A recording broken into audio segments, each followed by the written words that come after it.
Good evening, College Park. It is Tuesday, October 21st, 2025. I'm calling to the order of the regular meeting of the College Park City Council, College Park, Maryland. We'll begin the meeting with a moment of silent meditation followed by Pledge of Allegiance. Tonight, this will be led by City Council member Alan Hill. In your meditation, please remember one of our residents who passed away. His name is Matthew Paul Duffy. He has been a lifelong resident and a young man, and I got a call from his mother last night, about the sad news. I believe she has joined us as well. Colleagues, do you want to add anyone to the meditation? Seeing none, please join me in a moment of silent meditation.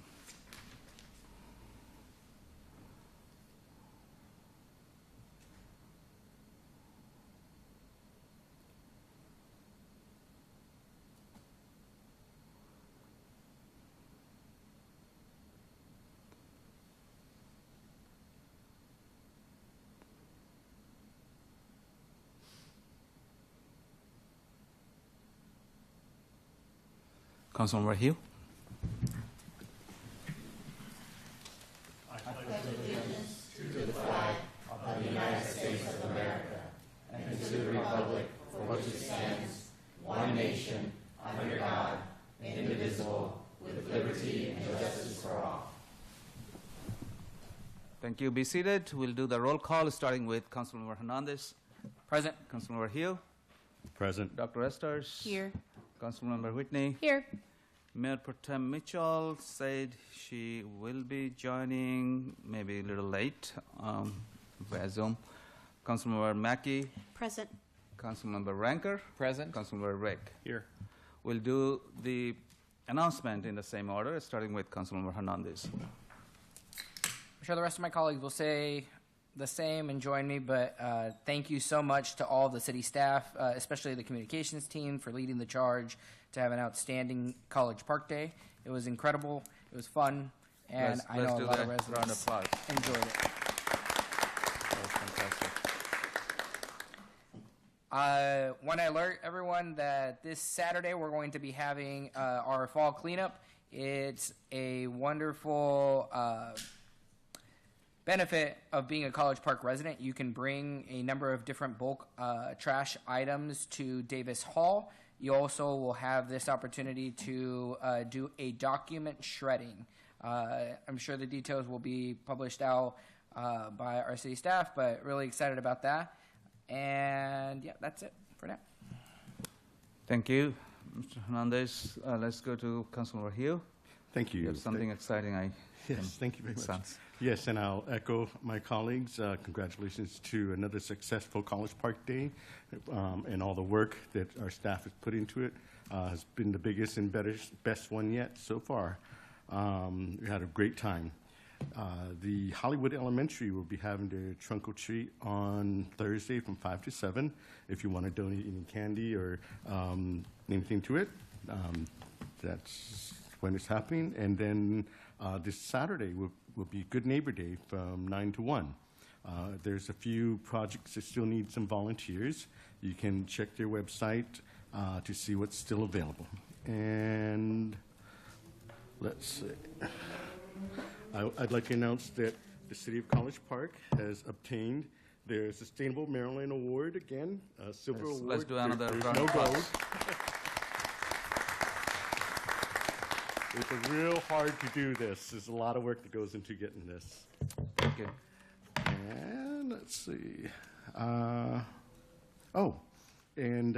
University of Maryland's Environmental Safety, Sustainability, and Risk Department has celebrated their 50th year anniversary. And our very own Derek Daves got recognized for serving for 27 years in handling student issues off campus. So congratulations to him. Fantastic news. One more. Please, please. Northwest China will be celebrating their 10th year anniversary this Sunday from 5 to 7. They will be celebrating right down here at the Li Chun Cafe. So I hope y'all can make it and celebrate this wonderful restaurant that's been part of our community for quite a while. Quite a while, yeah. Thank you. Thanks for sharing that. Those Chinese. Dr. Esters, please. Yes, as everyone is aware, it is election time in the city, and this Thursday, October 23rd, there will be a District 2 Candidates Forum. It will be here in City Hall, right in the City Council chambers, right where you are. So same time on Thursday. Hopefully those of you who are interested can be here. Thanks. Thank you. And Councilmember Whitney. Thank you. Just wanted to say that Janet McCaslin on the city staff is really instrumental in getting that silver level sustainability award for the city. So I just wanted to specifically call out her work that she does on that.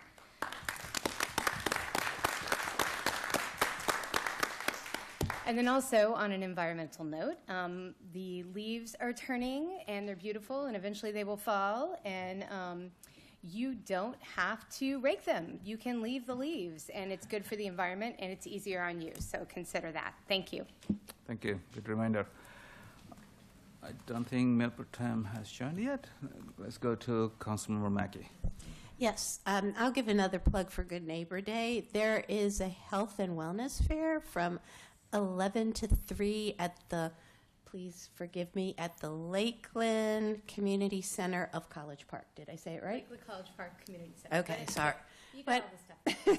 Anyway, did I get the times right? It's going to be a health fair, and it's tremendous opportunities to increase your health and wellness at that.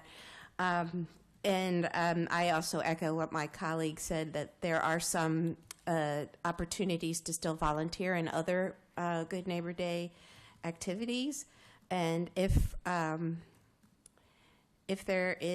you have any trouble signing up, you can just contact one of your council members could help you, or you can contact the University of Maryland directly.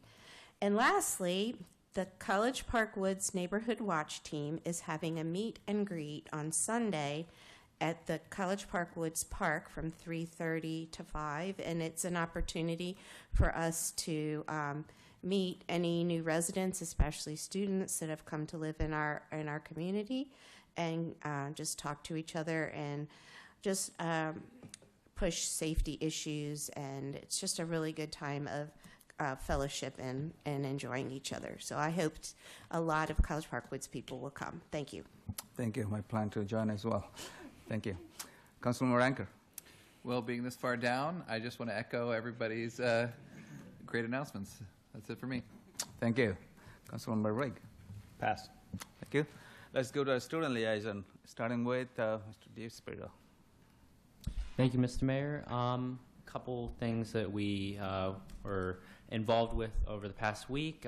We were panelists with some council members here for a forum for a scholars class that came to visit City Hall, which was really great. Talking with students, engaging about the city and what it means to be a resident at College Park and love the city and that sort of thing. So it was very fantastic being able to have those conversations with them. I also attended the CMAS Police Advisory Council meeting as well today, earlier. Other role besides this, I'm also a student police aide, so it kind of gives some perspective for me on that role, which is good, and look forward to attending those more as they occur during the year. And just a note to the early lease ordinance that is up on the agenda as well today. Very excited that this is continuing to progress, and we look forward to hearing council's thoughts on that. Thank you, and thank you for your leadership on that. Our deputy student liaison. Good evening, Council. So I just want to give a few updates on what we've been doing to help with the elections coming up and how we've been getting students engaged. So for starters, as you guys know, on October 29th, we're going to have our candidate forum. We have been doing some pretty heavy advertising for that. We emailed a list of a bunch of policy-related organizations here at UMD. We also have been talking to our professors, and we've got some professors to make attending this forum an extra credit assignment. We're emailing even more Policy 100, 101 professors supervisors to just let them know, to let their students know about this. Additionally, Terp's Vote was at the last farmers market, and they were working to get students registered to vote for the upcoming election. And yeah, so we're really excited. We're still trying to get students as engaged as possible, and so far we've been making some pretty good progress. Thank you. Thank you for your work. Let's go to our city manager, Mr. Young. Good evening, Mayor and Council, residents of College Park. Quick announcements tonight. Our fall cleanup events, again, will occur October the 25th, this coming Saturday. Residents can drop off all your bulky trash at our facility at 9217 51st Avenue. We also will be doing document shredding on that day from 8 a.m. to 12 p.m.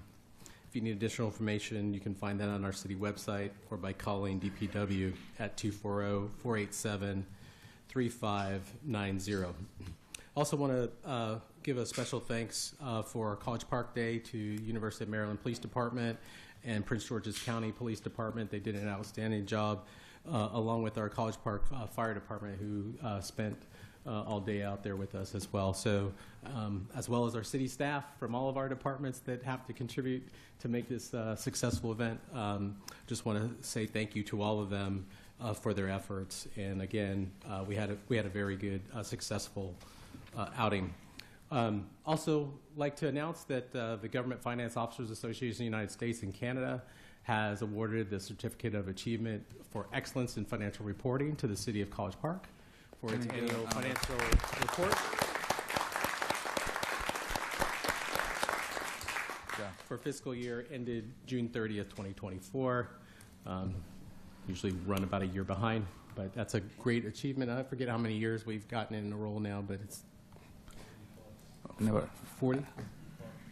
Yeah, it's been many years, so maybe Gary will touch on that in his financial report later. We also will have our city general election for mayor and our 8 council member districts, which will take place on November the 4th here at City Hall in our community room, 7401 Baltimore Avenue from 8 a.m. to 8 p.m. Early voting will take place on Sunday, November 2nd at Davis Hall, which is located at 9217 51st Avenue, and that will take place from 11 a.m. to 4 p.m. And again, the deadline to register to vote was yesterday, Monday, October the 20th. But you must be 16 by November the 4th. If you have any other questions, you can contact our city clerk's office for further information. That's all I have in announcements for today. I'm happy to take any questions. Any questions for Mr. Young? All right, seeing none. Let me do acknowledgements. So in the room, we have a couple of former elected officials. So I'm going to start with former District 2 City Councilman Bob Catlin, and also former District 2 City Council Member Maxine Gross, County Council Member Daniel Glaros was here just a few minutes ago. I think she just stepped out. And also we have our very own, City Council Member Kate Kennedy. Thank you so much for coming. It's very nice to see you. All right. We have 2 proclamations and awards. So the first one is Maryland Economic Development Week. And let me read this out. For the second one, I'll probably go down. This is an award. So the proclamation reads as follows. Whereas City of College Park, also known as Quantum Capital, is an active member of the Maryland Economic Development Association, MEDA, a nonprofit organization established in 1961, whose mission is to enhance the knowledge and skills of its members, encourage partnerships and networking among people committed to bringing jobs, tax revenues, and capital to Maryland, and promotes economic development as an investment in Maryland. And whereas MEDA members such as the City of College Park promote statewide economic well-being by working to improve Maryland's business climate by contributing more than $600 million of retail sales in 2024, and the professionalism of those in the field of economic development. And whereas Economic Development Week provides the opportunity for community-minded organizations to collaborate and share strategies, programs, and best practices for advancing Maryland's economy. And whereas the economic growth and stability of the state affect all regions and jurisdictions of Maryland, and City of College Park is an important component of the state's economic success. Now, therefore, be it resolved that I, Fazil Kabir, Mayor of College Park, Maryland, do hereby proclaim the week of October 20th through October 24th, 2025, as Economic Development Week in Maryland. I encourage all to join us in recognizing and reaffirming the importance of business development locally and statewide during this celebration. Proclaimed this 21st day of October 2025, Fazil Kabir, Mayor, City of College Park. Our second proclamation, and it's actually an award as well, is about the proclamation to celebrate the 100th birthday of Miss Helen Rainier. Yeah, I'll be reading this with her next to me. That'd be nice. And I'll invite my District 2 Council colleagues to come with me, because Eric Tower is in District 2.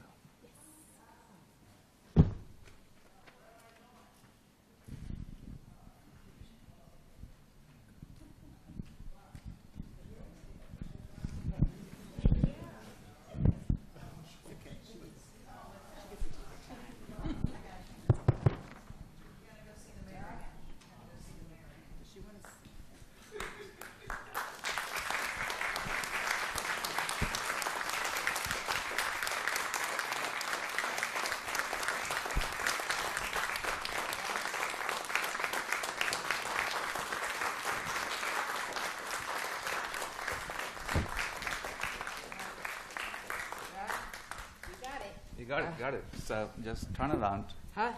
If you could turn around, please. Yeah. That's okay. Perfect. All right. Okay. So we have a proclamation to read to honor, or rather to celebrate, the 100th birthday of yours. And it reads as follows. Whereas Miss Helen Rainier has witnessed 100 years of history, progress, and change, and through it all has remained a steadfast source of inspiration to family, friends, and the community. Whereas Ms. Helen Rainier has contributed immeasurably to the lives of those around her through acts of kindness, stories of perseverance, and legacy of love that spans generations. Whereas Ms. Helen Rainier is the longest living resident of Attic Towers, a valued member of College Park Housing Authority community, and a beloved neighbor to many. Whereas the celebration of this centennial birthday is not only a tribute to Ms. Rainier's longevity, but also to the values they embody: strength, compassion, and a zest for life. Now, therefore, I, Fazil Kabir, Mayor of the City of College Park, Maryland, on behalf of the entire City Council and staff, do hereby congratulate Ms. Helen Rainier on her 100th birthday. Congratulations, proclaimed 21st. Happy birthday. Thank you. Thank you so much. Thank you. Have you taken photos? Okay. What is, okay, so Yeah. this is for you. If you could hold it. All right, Oh. let's do it. Yeah, look at her. Yeah.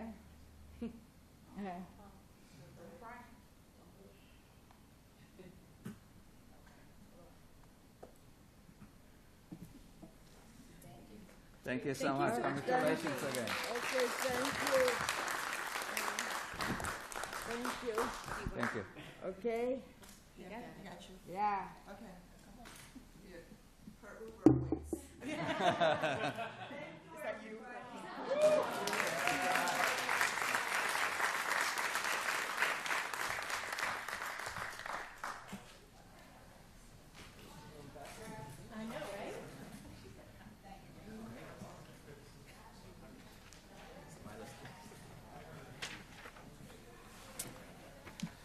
All right. That was wonderful. Next, we go to the amendments and approval of the agenda. I believe there is one amendment. Councilman Hernandez?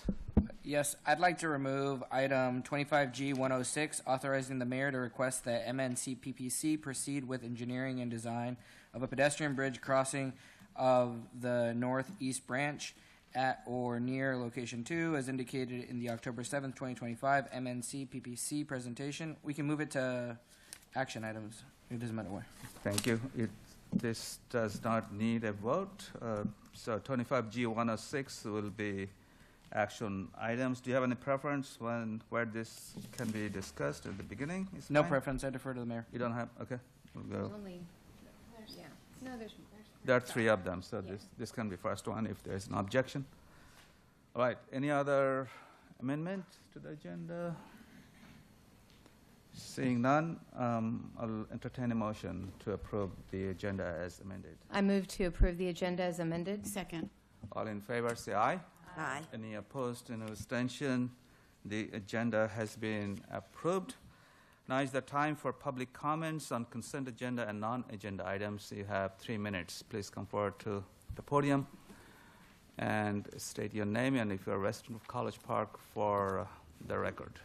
Mr. Catlin, welcome. Yes, thank you, Mayor Kabir, members of the City Council. I'm Bob Catlin, College Park city resident. When I was here a few weeks ago, I talked about there were 3 projects that happened in about 2000 that were pretty significant, and that all happened in a very small time frame and were very major projects. One was the IKEA development, which I actually talked about. The second project, which I hadn't got to, was the Juniors Tennis Center down by the metro station, and the third one was the Washington Post Printing Plant and Distribution Center. They all were constructed in pretty much the same time frame. With respect to the Juniors Tennis Center, in December of '93, the metro station opened, and what happened in the next few years was nothing. There was no parking garage at that time. It was only a surface parking lot. The area where the tennis center is now was the park and planning maintenance yard. So it was like 12 acres of land that was their maintenance yard. Finally, in about 1997 or 8, they relocated that to an area near New Carrollton and opened up the land. And there was some talk about what to do with it. At first, planning staff said it would be a great location for an indoor ice rink, but that idea didn't really fly. Then, lo and behold, in '98, President Clinton named a man from Wall Street, Ken Brady, to come to Washington to become president of the Import-Export Bank. And it turned out Mr. Brody was a huge tennis fan, and he also had a lot of money. And he was also a University of Maryland graduate. So he came down here, and he wanted to establish a tennis center to train the young tennis players, and he had a few $1 million to throw at the project, too. So quickly, I think the county said, we have some great land that you can use, especially if you don't want us to pay for it. And so lo and behold, he got a great location, and the tennis center was built, and I think it opened in about 2002, and I think it's been very successful, and now I see they want to do a major expansion of the project into the adjacent property that used to hold the 94th Aero Squadron restaurant. So that was something that was very, I would say, pretty lucky that we got it, because if Mr. Brody wouldn't have come down here, there's no telling what would have been there now. but that was the first really major development in the metro station. About 2001 or so, they built the parking garage, and in about 2001 or 2, the FDA put their building up that was directly to the east of the metro station. So thank you. Thank you so much for telling us these fantastic stories on history, and keep them coming. Anyone else wants to speak on non-agenda items or consent agenda items? Mr. Dan Blasberg, for the record, please state your name and if you're a resident of College Park. Dan Blasberg, I am a resident of College Park. I would like to thank Council members Esters and Whitney for everything they've done for District 2. Truthfully, I'm sad to see both of you go at the same time. I know it started out very tenuous between us. I'm happy to say, at least on my side, I think our relationship's gotten better. And I promise you two that I'll start out with whoever's new a little bit better than I started out with you guys. You're going to be missed. That's it. Thank you. Thank you, thank you. Yes, they will be missed, yeah. It's sad. All right, anyone else wants to speak? If you have joined online, I see there are 20 of our residents have joined online. Please raise your virtual hand and we'll allow you to speak. That's good attendance. Thank you all. Yeah, I see Margaret Moskowitz. Let me allow you promote to panelist, right?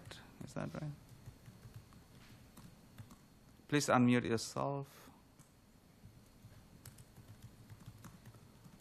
Mr. Gardiner, is she?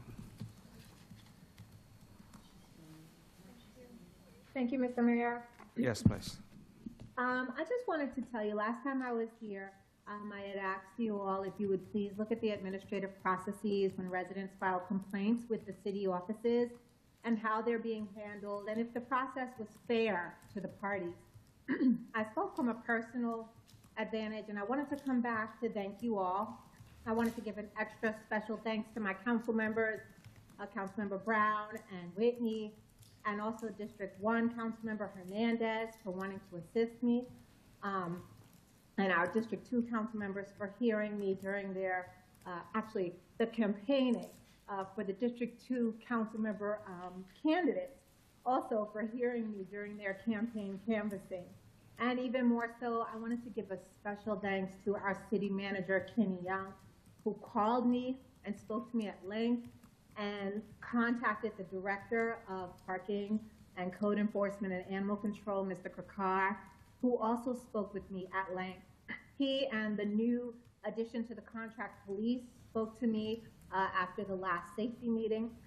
And as a mediator, myself, Mr. Kakar, he demonstrated such an innate quality of active listening and care and equity and wanting to understand all the parties' positions and hearing me out because I felt unheard, Mr. Mayor. And he was such an example to me. And I learned so much just while sitting with him. I learned from his qualities and the education that he gave me about how things are done in the city, the process. I was very grateful, and I just wanted to take my 3 minutes to say thank you. Thank you also for allowing off-agenda items at these important meetings, as it was my last resort before hiring legal counsel to handle matters between myself and my neighbors. Not neighbors directly next to me, but still, just the crux of the issue. But I just wanted to thank you all so much. I feel like I'm sleeping better, and I'm so glad that you were there for me, and you were there to help me, even if it just meant educating on the process. I'm grateful. I learned. I love our city, and I'm very grateful, and I wish Councilmember Whitney and Brown the best in their future endeavors. Thank you, sir. Thank you. Thank you so much. And it's so nice to hear about your positive experience with our colleagues and also our staff. Yeah, that's we are surrounded by such a good team of people. We're very lucky to have them. Thank you. Thanks for coming and speaking. All right. Is there anyone else online who wants to speak, or even in the room? I see Colin Elo France, allowed to talk. Yeah, please unmute yourself, state your name, and if you're a resident of College Park. Yeah, you need to unmute yourself. You're muted.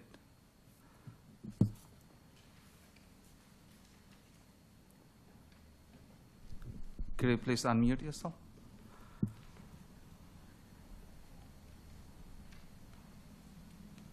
Mayor, I just promoted her to panelist. Okay. That could have been her request. Yeah, but looks like it's still muted. All right. If you could text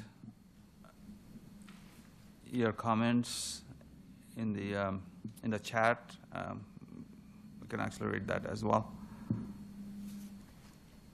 Thank you. Anyone else wants to speak?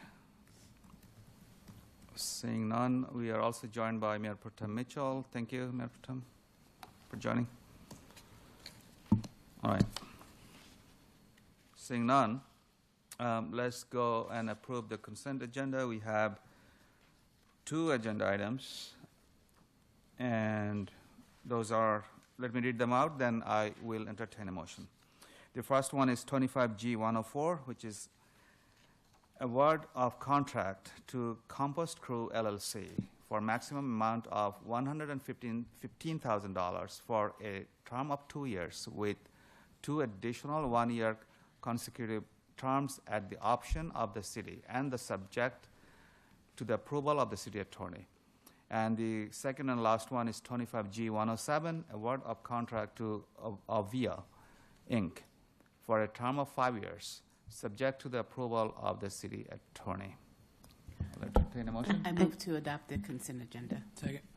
Second by Councilor Hernandez. All in favor say aye. Aye. Any opposed? Any abstention? The consent agenda has been approved. Now we go to presentation, and we have 2 presentations. In the agenda sheet, I see number 11 is presentation and then public hearing. Do you have the different? Yeah, the same. Okay. So we have 2 presentations. The first one is about the quarterly financial FY 2026 report. This will be done by Director of Finance Gary Fields. And again, congratulations on the award for your hard work. I don't think we ever missed it. And thank you. That's the entire kudos to you. finance department. A lot of other city staff participate in that. So Thank thanks you. to all of them. If I can get the presentation up. Thank you. So have the September 30th, 2026 quarterly financial report. That is the first quarter for fiscal year 2026. Sorry to interrupt. Can we project the report on this screen as well? The council. Yeah, thank you. Thank you. As I put in the agenda report, there's nothing unexpected in the financial report for this quarter. Things are where we would expect. Again, in a perfect world, all expenditures, we would be at 25%. No finances, especially city finances, come out at 25%. Salaries and benefits typically do, again, they're paid regularly. So that's one of the reasons when you look, most items are within the ballpark. What we look at is anomalies or things well outside of the realm. And again, most of y'all have heard this, other than Council Member Ranker, have heard this first quarter report. It's very similar to prior years. It's timing differences. And a perfect example is the real estate property tax. And the timing difference, we look at this report was prepared with finances as of September 30th. And we had $2.9 million of real estate property tax revenue on that date, 21%. I looked, and in the report I talked about that come January, due to the timing of when property taxes are due at the county, we will get them mostly in by end of December, 1st of January. But I looked on October 10th, we received $7.5 million. So just less than 2 weeks later, we were at 73% for real estate tax revenue, and total revenues, if you factor that in, were at 44% rather than 19%. So again, just gives you an example of where big numbers are that, it means something to look at and give you a benchmark, but there's always reasons, and we have reasons for the differences in here.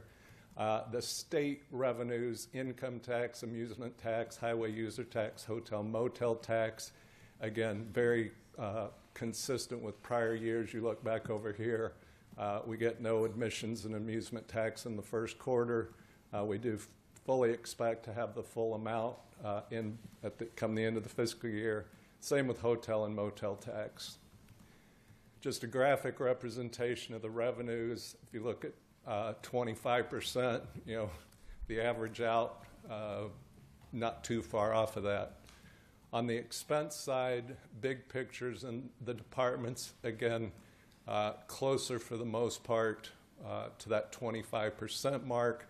The interfund transfer there looks way out of whack, but because capital, that is, represents the capital transfer from the general fund, we do all that up front, so the entire $2.6 million is transferred. That percentage will come down as we go on through the year where we expect it to be. Looking at expenditures in detail, again, you'll see a couple of big numbers, and again, it's timing differences. We've talked about mayor and council before. The partnership, the city-university partnership, that admin cost that you grant to them each year is paid in July. It's a big chunk of the mayor and council budget of $275,000 paid up front. Your dues also $80,000. Most of those are paid up front, so it skews that number to the high side. Similarly, the non-departmental at 63%, that's the insurances. You pay those up front in July, and that's a big piece of that budget. On the other side, in public service, you have a couple of low items, and again, that's primarily the speed enforcement camera and the contract police. Those tend to lag behind in their billings, so they're not as high early on. But again, they will even out as the year goes on. That's basically my prepared remarks. If you have any questions, I would be happy to try to answer them.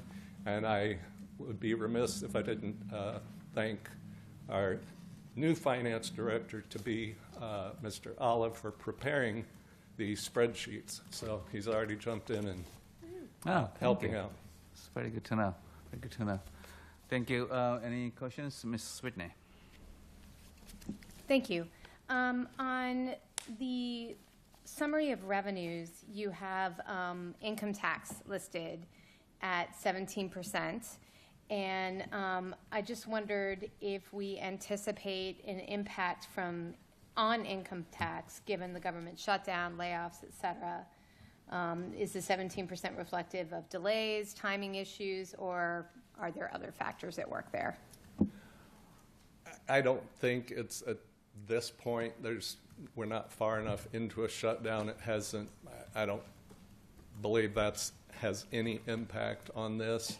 And I wouldn't think, again, assuming it's taken care of in a while, that the taxes, what they're really doing is remitting taxes already paid. So I don't think that's an issue, at least now. Thank you. Good to know. Any other questions? Turn on this. In the next slide, Mr. Fields. Nope, sorry. The colorful one. There you go. So what do we have in the remainder of that 63%?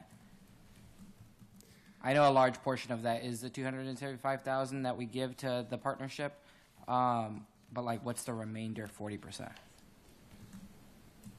The partnership is in mayor and council budget. Oh, it's in the mayor and council The budget. 37%. So is it just salaries that remain in that? There's a number of other items. That's the main reason for it to skew higher than the 25% benchmark. I can see. get So- detail reasons for all of them. But it was the 63% was related to insurance, like liability insurance, property insurances that are paid in July for the full year. That's Okay. over in non-departmental. I guess it's just good to understand that 33% of our budget goes to the partnership for the mayor and council. Okay, I just wanted to make sure I understood. Thank you. That's the 33% is where the mayor and council budget is at September 30th in relation to the total budget for the year. So I don't have I'm sorry.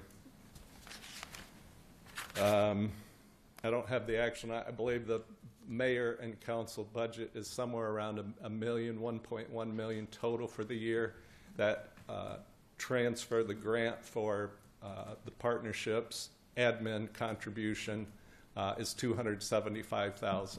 So it's a big piece of it. It's probably 25 to 27% of the budget. Again, the other thing that skews it high is $80,000 of dues paid to a number of organizations, including COG, Maryland Municipal League, MMS, some other items are mostly paid up front. So those two items represent probably 33% of the budget, coincidentally, but And our partner, I know that we have another partnership where we're not necessarily, not partnership, but like a membership that we're a part of that we pause payments. That's reflected in that as well?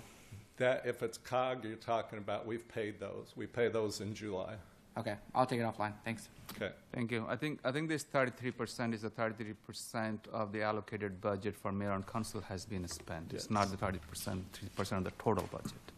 And I believe Councilman Hernandez is referring to the PGCMA amount, which we have not paid that amount yet. Okay. Thank you. Yeah, continue the conversation. Any other questions? Seeing none, thank you, Mr. Fields. Thank you. Hopefully we'll be seeing you at least one more time, right? Not with this. This is my last quarterly report. Oh, really? Oh, my goodness. Thank you. Thank you. Thank you. Yes, sir. Thank you.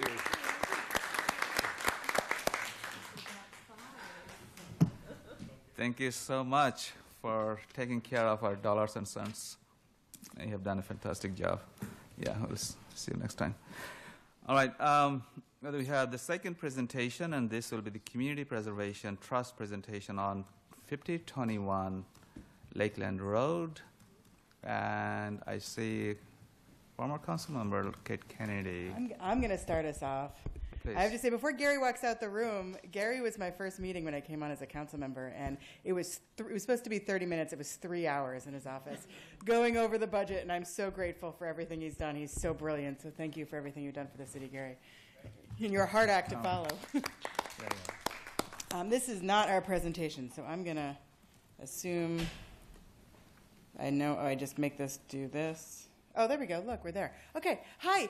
Hi, everyone. I've missed you. It's been 2 years. Hi. I don't know you, but welcome.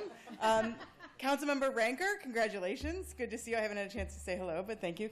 Thank you for your service. Congratulations. I'm so excited to be here. This is my second time since I have left those seats over there to come and present, and it's about something very near and dear to my heart.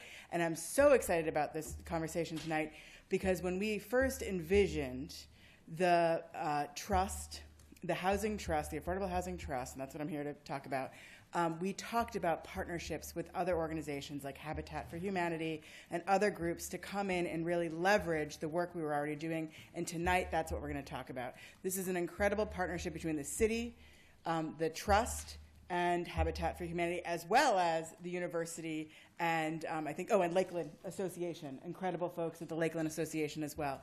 So I'm here to say thank you for all of your support. Thank you to those of you that have already worked on this project. Orlando, I'm going to introduce in a second, is going to get into it, and he's going to talk. He's going to introduce the folks that are here. But I'm really, really excited about this project and about what you're going to hear tonight. Orlando Velez is our new Daniel. As when I came a year ago, you all met Daniel or saw Daniel. Orlando is incredible. He's been here since June-ish. And he has done incredible work already getting the partnership. By the way, I didn't introduce myself. Kate Kennedy, I'm the chair of the trust. So that's what role is, why I'm here. And so he's done some incredible work getting us to the next level. Daniel did a great job getting the ARPA funds spent, as you all know, and we reported on the last time. But Orlando is bringing us into the next phase and really having some creative ideas on things we can do, including this project that he's about to talk about. So I'm going to turn it over to him, and if you have any questions, I'm sure he will field them. Mr. Velez, welcome. Thank you, Kate. Thank you, Mayor, council members, city residents, neighbors, and friends. As Kate mentioned, I'm the new Director of Operations and Housing Initiatives at the College Park City University Partnership. One of my duties is managing the trust program of the partnership. But tonight we're really excited to share about this partnership, this program that we're going to talk about, the project. It's a collaboration between the city, is what Kate mentioned, the university, students from the Architecture and Engineering Department, Habitat for Humanity, the Civic Association from Lakeland, as well as the Historic Association, Historic Preservation from Lakeland, and then the partnership as well. So before I begin, this is a PDF. Oh, gotcha. There we go. I'd like to invite our team members to introduce themselves because this is a truly collaborative project. It's not just one person or one organization. So I'd like to start with the Civic Association. If Robert can stand up. Robert Thurston, Lakeland Civic Association President. Ruth Murphy, Lakeland Civic Association Vice President. And then Maxine. Maxine Gross, Lakeland Community Heritage Project. And then also our partners with the city. Vernon Bader, Director of Planning and Community Development. Carlos Nunez, Senior Planner. And then part of our team at the partnership. Taufik Abdul Kareem, Senior Associate. And then Susan. Susan Hartman, Executive Director. And then our partner at Habitat for Humanity. Ron Spohr, Habitat for Humanity, Maryland. So what we bring tonight, our project team is a strong mix of both local government, nonprofit, and community partners all working together towards a single goal, a shared goal, creating permanent affordable housing through owner-occupied units. We're also partnering with the University of Maryland, as I mentioned before, capstone students in Architecture and Engineering Department, who will take part in the design process. They'll help design the home and the site with direct input from the community, connecting classroom learning with real-world impact right here in College Park. And altogether, this collaboration reflects exactly why the city partnership exists, strengthening the relationship between the city and the university through projects that make College Park more livable, inclusive, and forward-looking and thinking. On the corner of Lakeland Road and 51st Avenue, many of you remembered the property that was there. Once stood a single-family home that was built in 1900. In its final years, the home was divided into units, rental units for student housing. And then in 2022, a major storm came through the area and tore the house in half. And unfortunately, and thank God, the person that was inside at the moment survived. However, the 122-year-old home did not. And there stood a vacant lot for many years, a visible scar and a reminder of what used to be there and what could be there in the future. And in 2025, the property was purchased by the city, as you all know, through the Restorative Justice Program with the hope that it could one day serve the community again.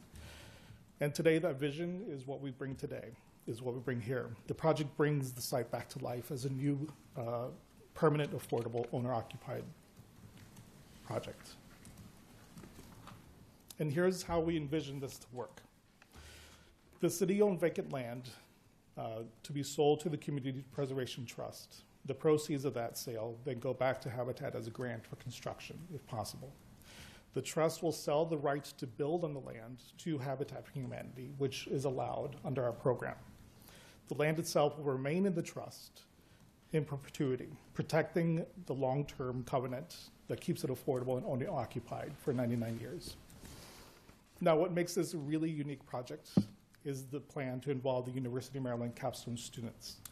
They'll be working directly with the community to design the home that Habitat, alongside with their volunteers, will bring that design to life. The partnership through the trust will coordinate between the students, Habitat, and the community, hosting design charrettes and input sessions where residents can share ideas about how the new home should look and feel. We're also collaborating with the Lakeland Civic Association and the Lakeland Historic Society to help students understand the history and context of the neighborhood. These community design sessions will help guide the design, and the Civic Association's network will also help Habitat reach potential buyers that had ties to Lakeland.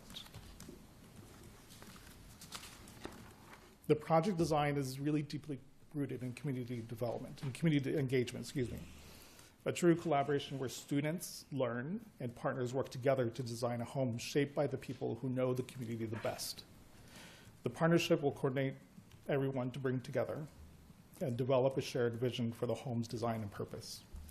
The home to be sold through Habitat to one of their partner families who will contribute sweat equity by helping building their own home and supporting the Habitat homes of others. I'm sure other council members and residents can also join in swinging a hammer.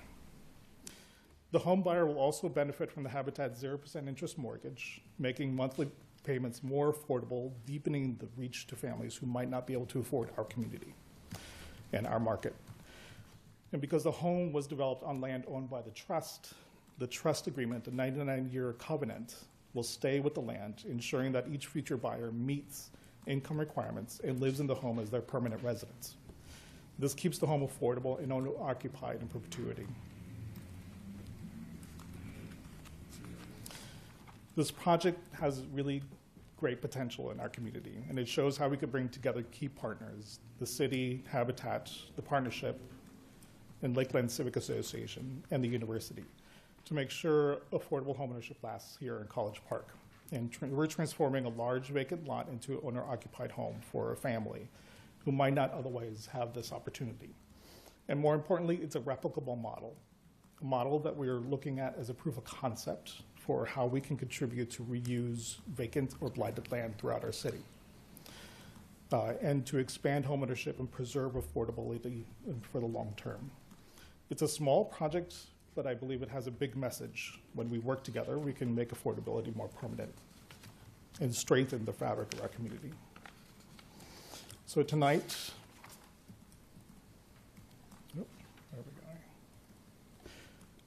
Tonight, we wanted to bring this project to your attention and awareness for comment and feedback. Before we come to a formal request to allow the sale of the property to the partnership. And we're grateful for this opportunity, and we look forward to hearing any kind of comments and feedback from you all. Thank you. Thank you so much. It's fantastic. So I'm sure there are a few questions. So let's start with my District 2 colleagues because Lakeland is in District 2. Dr. Esters? Or Ms. Whitney, please go ahead. Thank you. I am so very excited about this project. It really kind of brings to fruition a lot of the things that I wanted to see happen as a result of the Community Preservation Trust and the collaboration with the community. I'm very excited, so I'll leave that part there. So happy to see this presentation. But a question I have specifically is this property is not currently zoned to have a duplex on it. And I was thinking, in a lot of the Lakeland plan has expressed an interest in missing middle housing. And it seems this would be, it was a very large house that was there before that was being rented to a lot of different parties. Like, I wonder if it might be a great place to put a duplex, and, you know, it might require a zoning change, but I think that would be worth it. That's a great question, Council Member. The property had a single-family detached home on it, correct? We really want to engage with the community before designing what's there, whether if it's a detached, single-family detached or a duplex, always going to be single-family. But with conversation also with Habitat, we do understand that the new affordable housing law that passed by the state allows nonprofit developers to develop duplex on single-family detached home zoned. Is that, if Ron wants to add to that? That is our understanding of the legislation. So it could be a potential, but we would seek community input from the Lakeland Civic Association and really, want to understand what the community would like to see on that property. But I think a duplex could be a potential relative to the zoning and the state legislation. So that could be something that's on the table. Thank you. It's very exciting to hear that might not be such a steep climb zoning-wise, if that's what the community wants. So thank you. I didn't know that. Thank you. Yeah, I was just told too that since the 60s, it was actually 2 units within the home. Yes, thank you. I heard that earlier, so thanks for whoever reminded you of that. Miss Maxey. That's what I thought. That's good to know. Dr. Esters. Yes, I am equally excited about this project, and remember an initial conversation that I had with former Councilmember Kennedy about the possibilities of doing something such as this. So, thank you. My question has to do with the timeline from construction to someone actually being in the home. What does that look like? We're still in design phase of that timeline. And it does take approval from the council, from the city. Then we have to go forward to making sure that we have MOUs or MOAs between the organizations. I would like, if the property is to be sold, I would like an addendum saying that it's for the intent of building a home through Habitat. In that purchase agreement or in that sale agreement, making sure the attorneys get involved. And once you get the attorneys involved, then the timeline goes a little bit further. Love them, but it does add some more time to it. So we are not quite clear on the timeline yet. We're also working with capstone students because it is a year-long project for them.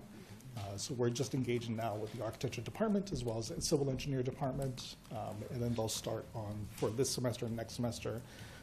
Our suspicion is that once we get the ball rolling, probably construction at the end of next year, if likely, also depends on permits and what's going to be built there. If it's going to be a duplex or a single family detached. Salud. Blessing. So what I just heard you said, the possibilities, depending upon what it is, it could be that it's constructed by the end of next year, the end of 2026, possibly. I would say Starting. I would let the builder, the developer. The design process, of course, will take some time. Of course. The permitting process will take some time. The actual construction, potentially 6 to 9 months. Okay. So if we were starting late next year, I think that, depending on the design process and the permitting process, that could be a successful outcome. Yeah. Thank you. Yeah. Thank you so much. Before, I think we have queuing Mr. Ranker, Mr. Hill, Mr. Hernandez, Ms. Mackey also. Before I go to our councilmember, I have to, it's in a statement and probably a quick question. So I'm also excited about the partnership we will be having with the Habitat for Humanity. And we have a fantastic partnership in the areas of aging in place, and that has been very well received in the community. So this is a new frontier of partnership. So thank you for coming forward. Can you please tell us, because you really care about the affordability, building housing that are affordable, right? And can you tell us any other communities you have worked with on a similar project? So one recent project, we've just developed 27 homes in Silver Spring, including 24 condominiums. It was our first condominiums that we've developed. One of our other current projects, we're redeveloping townhomes in Montgomery Village, former MPDUs that we're purchasing from HOC. And we're preparing within the next several months to build a duplex in downtown Rockville. I guess that would be similar in many ways to this. It's actually in the Historic Commission. So we've spent some time engaging with that community and through the Historic Commission to prepare a plan that's appropriate for that community. Thank you. Thank you. The point I'm trying to make, you are not just like another builder or developer. You really care about the community and you care about the affordability. And there's a big difference. And I'm sure there will be other opportunities down the road. Thank you. Thank you for being such a wonderful partner. Let me see. Starting with Councilmember Ranker. Yeah, I had an opportunity to visit something exactly like this in New Orleans. I think it was a partnership with Tulane and a Lutheran congregation there, and they had several habitat builds that were happening on the site. So I love this model. I love bringing together these partners. I'm excited about that. I know that also I was just talking with our Director of Planning about sometimes the state law has gone farther than the county has, and so I know that could also be an issue on some of these things. But I wanted to ask about if we're looking at, groundbreaking at the end of next year, about how far beforehand do you identify the potential then owner ahead of that time? Ideally, soon before that groundbreaking, so that homeowner can work with us through the development process and the construction process. And I'm just sort of wondering out loud too if there's a way to prioritize or maybe give first dibs to a Lakeland legacy kind of person, And I obviously know that would, because you guys, Habitat is the one who identifies who's going to be the owner. I wonder if there might be opportunity to kind of collaborate around that. Yes, that's part of the partnership that we're developing too, the collaboration between the Civic Association and Habitat. We do plan on reaching out, leveraging the Civic Association's network of former Lakelanders or existing Lakelanders that are renting that want to purchase within Lakeland. We do have to comply with all fair housing laws, but that is a priority of ours too. Thank you. Mr. Ranker, you're done? Okay, good. I will see Mr. Hill and Mr. Hernandez and Ms. Mackey. Thank you. I was just wondering if there would be a consideration of possibly using modular homes to do this, because I toured a facility that makes them, and apparently they do them very sustainably now. They're already inspected at the factory. It's minimal impact on the neighborhood as they bring it in, and the timeline of construction on site is minimal, and the amount of waste generated on site, again, is also minimal. So I was just checking to see if that's an option. It is really impressive to see modular homes come together. I did a project similar with Habitat for Humanity in DC and Parsons School for Design, where we developed Passive House, the first Passive House in DC, and we did it modularly, and then we schlepped it from New York and then put it on a site in DC in Deanwood. And it is very impressive to see that come through. But one of the models too that Habitat also leverages is volunteering opportunities, and being able to have volunteers come together and being able to have the new homeowners come together and build, actually put the nails together, put the building together. But I'll let Ron talk a little bit about modular units. I would say Habitat is always, evaluating the potential of using modulars. In this case, we would like to engage the university students in that design process, and certainly like to engage a lot of volunteers, particularly on this home in the construction process. So this may not be the opportunity, that we would select to use a modular, but modulars in general are something that we are continually evaluating. Thank you. Mr. Hernandez. This is such a great idea. It's very creative. And we really appreciate you working with the civic associations. Can you walk me through the purchase of the land, the sale from the city to the partnership? How much is that going to sell for? Because the city already bought it, right? Yes. With taxpayer dollars. Yes. How much is the city going to sell it to the partnership for? Yes, we came up with, and this is a conversation that we've been having between Habitat, us, and the city as well, meeting with city folks. And we did propose putting together a package of $200,000 for the purchase and acquisition of the property. Okay, Mr. Young, how much did we purchase it? How much did the residents purchase it the first time? I believe it's $220,000. I think is what we ended up paying for it. Is there an explanation for the $20,000 delta? It was $200,000 originally because the way that our model works was leaving 40 to 30%, in this case 40% to the equity left in the property. And we did the math backwards, making sure that the project is pencils in for Habitat as well. Habitat is leveraging CDBG funds, or is looking at leveraging CDBG funds for acquisition. And they have to expend these funds by the end of this calendar year. Or they have to turn it back into the government. So we worked backwards from what they were allowed to use for acquisition. They were not allowed to use CDBG funds for any other construction purposes, only for acquisition of property. So we worked backwards from that number, and then we calculated 40% of that and came up with the $200,000. A lot of people smarter than me could make way with those numbers. I got lost in it, but maybe we could talk about it offline. Yeah.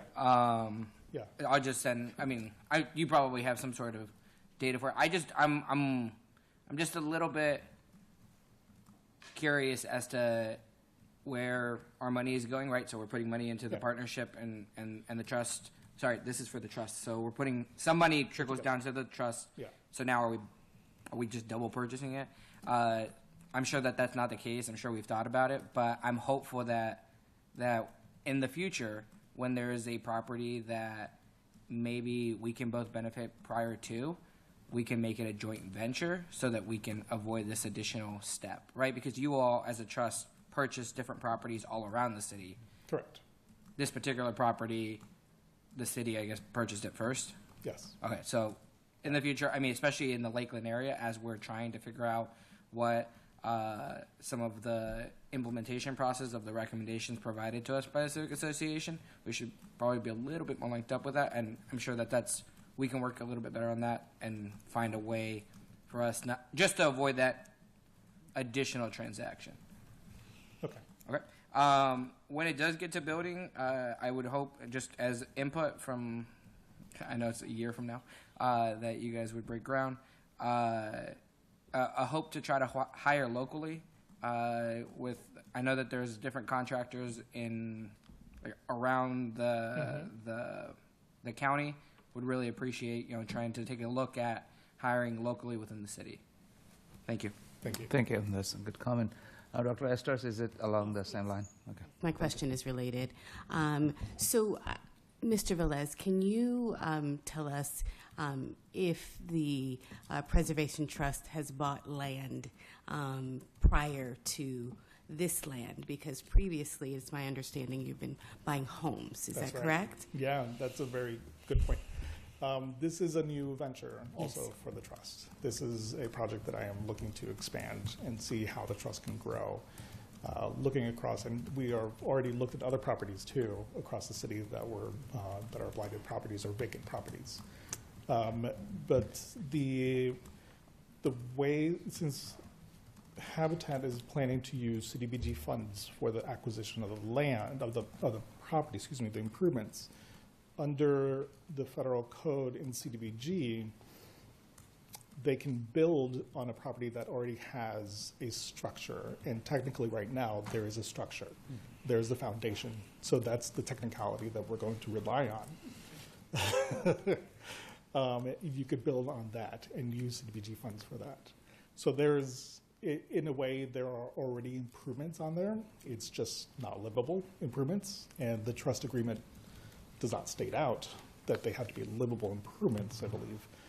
However, the trust agreement that runs with the property does allow the owner of the improvements to build on the land, so long as they get approval from the trust, which we will approve. Thank you. Thank you. Good to know. All right. So I've got a couple of questions, and I also want to thank everyone who have been patiently waiting. Another couple of items that's coming after this. There are public hearings and other action items. Just thank you all for patiently waiting, for your patience. Who else? Me. Ms. Mackey and Mr. Ranker. Okay. Yes, so thank you. This is something that, I was here for the groundbreaking of the trust, and this is wonderful. Just to see all the different pieces come together. And I also wanted to say that I had the same question as my colleague about who would be getting into this house, and I'm glad that you answered it. My second thing is we're talking about affordability, and I just was wondering if you were going to do some really groundbreaking environmental issues, trying to keep bills down, like maybe solar power or different things to make it so that it's not only affordable for them to buy the house, but affordable for them to live in it. Right.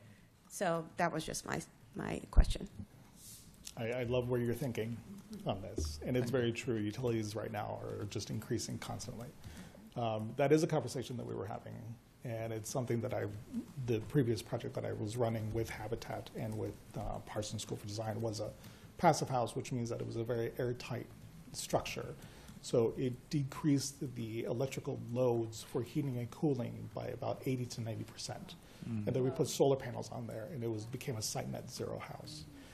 Not suggesting that we do that here. There is an additional cost, so we would have to look at potential sponsors and other donations to carry that and to cover those costs, because we want to make sure that the project is penciled in. But that is not ruled out. And I think with the students too, thinking about not just affordability and practicality of building the house, but also living in the house and who's going to be living there and how far their dollar needs to be stretched. Thank you. And it should be the final comment, probably, Mr. Ranker. Yeah, no, I'm just interested then in so Mr. Councilmember Hernandez asked about the dollars here. So then the city sells it to the trust for $200K. The trust then sells it with a lease to Habitat. Do we know how much that is? For $120,000. $120,000. Yeah. What does the trust then do with that money? We reinvest it into other properties. Okay, so that money stays with the trust. Yeah. The city gets the $200,000. How much then? I see, some of the sale or all the sale proceeds go to Habitat as a grant? That is up to the city, and I think that's something that we would love to see the city negotiate. Okay.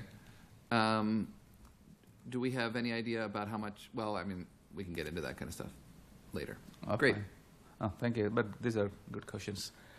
If there is no other questions, sorry, any final thoughts? Yeah, I would like to add too, I left my phone number and email up there too. So if you do have questions, this is the first time we're presenting to you. We're not asking you to vote tonight, so we do want feedback and constant feedback and make it an iterative process.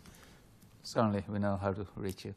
But thank you again. I really appreciate all the partnership, and also thank you, the Lakeland Heritage Project and Lakeland Civic Associations for your continued work. So this will not be the last one. I'm sure there will be other questions. And also our staff for doing a fantastic job. Sorry, that wasn't intentional. Thank you. The staff is okay with the how we move forward? I believe so. And I just wanted to correct. We spent $211,000 approximately in total for the acquisition, including the price. And I think the appraisal came in at around $220,000. So we bought it below market. Oh, thank you. Thank you for correcting. All right. Thanks so much again. Let's give it a round of applause for their work. All right. Now we go to the public hearing, and many of you patiently been waiting. We have two public hearings. The first one is 25011, Ordinance 25011, an ordinance of the Mayor and Council of the City of College Park authorizing the acquisition of certain real property located at 8807 Rhode Island Avenue and 8811 Rhode Island Avenue, College Park, Maryland, 20740 for a public purpose. And Mr. Young, I see your name, and Ms. Anderson. I don't know who is going to take it over. Yes, this is a public hearing and possible action on the ordinance 25011. This is authorized acquisition of the properties known as 8807 and 8811 Rhode Island Avenue in College Park, Maryland, for a total purchase price of $300,000 plus settlement cost. Thank you. That's all you have? That's all. All right. So I know a couple of you are here to speak. Please come forward to the podium, and for the record, state your name if you're a resident of College Park. First, we'll go with Mr. Blasberg. Welcome. Dan Blasberg, 8800 Rhode Island Avenue. Yes, I'm a resident. Yes, I live across the street. This is something I've been kind of sort of whispering in everybody's ear that would listen since the Post owned it, since we moved in back in '99, and when the Post left, the print plant and the university took over, but the university didn't want that land. It's gone through some iterations. For a while there, when we had the collection boxes at Village Pump, clothes would end up over there because the less fortunate, the homeless, would take stuff from there, move over there, and have a small encampment. And because they couldn't be seen from the trail, they couldn't be seen from Greenbelt Road. I have always advocated for, and will continue to advocate for, it being used as potentially a community garden. I think the city needs a larger community garden than the two that they have. I would say that if there's any consideration for doing any structural building on it, that it not be residential, that it be something that benefits the entire community and the neighborhood of Berwyn and potentially Branchville, since Branchville's right there as well across University Boulevard specifically. I thank the city for looking at this. What took you so long would be my question. Thank you. And that's it. Thank you. Thank you for advocacy. Thank you and your family as well. Who is next? Please state your name for the record, if you're a resident of College Park. Hello, I'm Todd Larson. I live in Berwyn, on the same block as Dan, down from the proposed property purchase. Also on the Committee for a Better Environment as well. And one thing I'll say is that the committee talks to communities around the city about an environmental action plan. One of the first things people come back to us with is we would like to have more green space in College Park. We would like to have more open space preserved in College Park and access to green space. So I think purchasing this space would definitely help with that. People would also like to see an increase of the tree canopy and other natural environments in College Park, so that's a potential use here as well.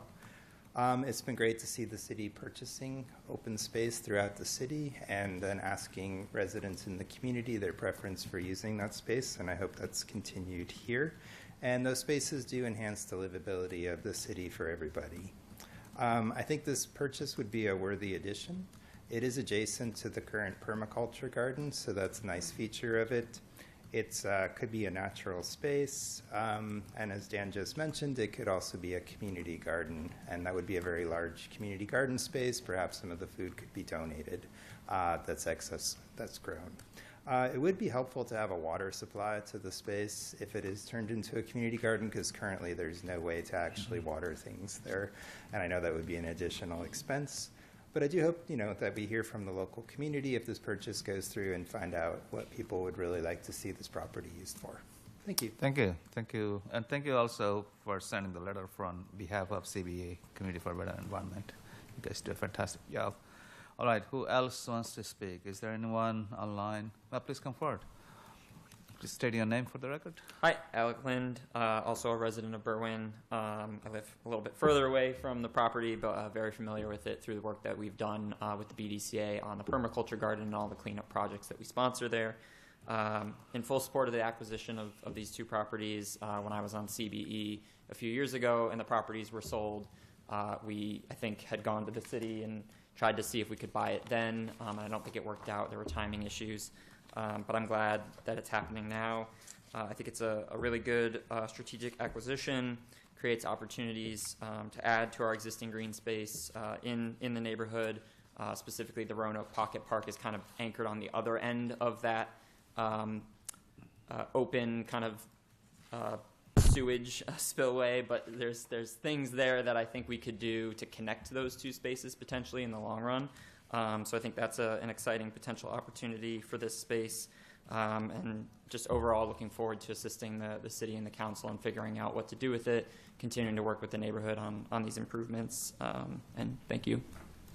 Thank you so much for coming and speaking. If you have joined online, Mr. Catlin, please come forward. State your name for the record. Yes, thank you, Mayor Kabir and members of the council. Bob Catlin again, resident of Berwyn and College Park. I spoke the last meeting when this was introduced, and I told you the strange history about how the Post had bought the property and tore down the houses, and because the property doesn't have a street on it, it's very difficult to rebuild anything on it. It's a great property. It's about 8/10 of an acre of land. There's only two houses that border on the property, and they're both at the southwest corner. So you could potentially put something in here that would not be amenable to being directly next to another property that's occupied. But like I say, you have a lot of land here, and it's really not. It's really pretty isolated, which makes it probably doable for a number of things that otherwise wouldn't work for. So again, I'd like to support the city's purchase of this property. I was hoping we'd have a chance to do this. I didn't expect it would be easy for somebody else to develop it. There's been two other property owners who owned it for a while but couldn't develop it. So now I'm glad to see that we have a chance of getting it in the city's hands. Thank you. Thank you so much for coming and speaking. Thank you. Please come forward. State your name for the record. Hello, my name is Kelly Jordan. I live in College Park. I live in Berwyn. I am also in support of the city purchase of this. I'm very excited about this happening, and that for all the reasons that have been mentioned already, and the issues with having residential areas there. This seems like a very good thing for the city to do, because then there are a lot of options that this gives the city to do for their open spaces and potentially other things like a garden or other things that we might be creative about. Thank you very much. Thank you. Thank you so much. If you have joined online, please raise your virtual hand. We will allow you to speak. Please come forward. Ms. Blasberg. Thank you so much for coming. State your name for the record. Susan Blasberg, 8800 Rhode Island Avenue, College Park, Berwyn, right next to the property. I am in support of the city buying these properties. When I saw the signs go up, I was like, oh my God, and spoke with Fazlul and Alan about possibly having the city purchase them, and I think it's a great idea. Thank you. Thank you for your advocacy. I also want to bring attention to a couple of our residents also wrote to us, and you can find those letters in the red packet. And I recognize them: Todd Reitzell, Alexa Belly, Catherine Murdoch, Meg Oates. Yeah, they're all in support of acquisition. Anyone else in the audience? Okay.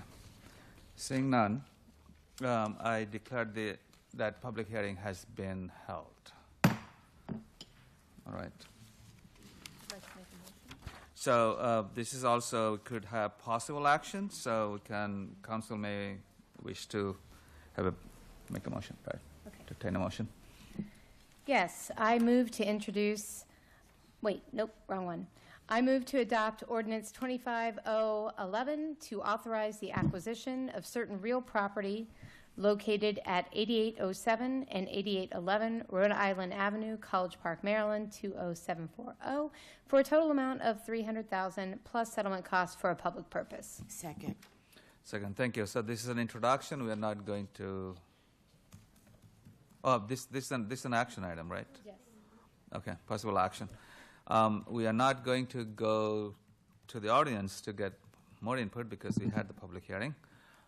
Any further comments before we take the vote? I'll just say that I support this purchase for the same reason that we've heard from all the residents here today, that they support the purchase as well. Thank you. Any further comments from the council? Looks like it's pretty easy. All right, we have a couple. Dr. Esters and Mr. Hill. Yes, I concur with all that has been said.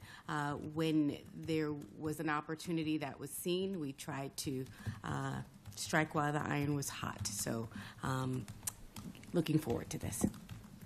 Thank you. Mr. Hill. Yes, I'm very pleased to see us acquire this property. I was on the Committee for a Better Environment when it first came around for sale, and we discussed the city buying it, and it fell through. So it's nice to see that it's come around again, and I'm up here and approving the sale of the purchase of this property. So it's glad to see this happen. Thank you. And this is happening next to the permaculture garden. It's very, very close to my heart, since it is right next to the permaculture garden, which is my little pet patch. I know, we know that. Thank you. Any further comments from the council? If we take the vote, seeing none, all in favor, say aye.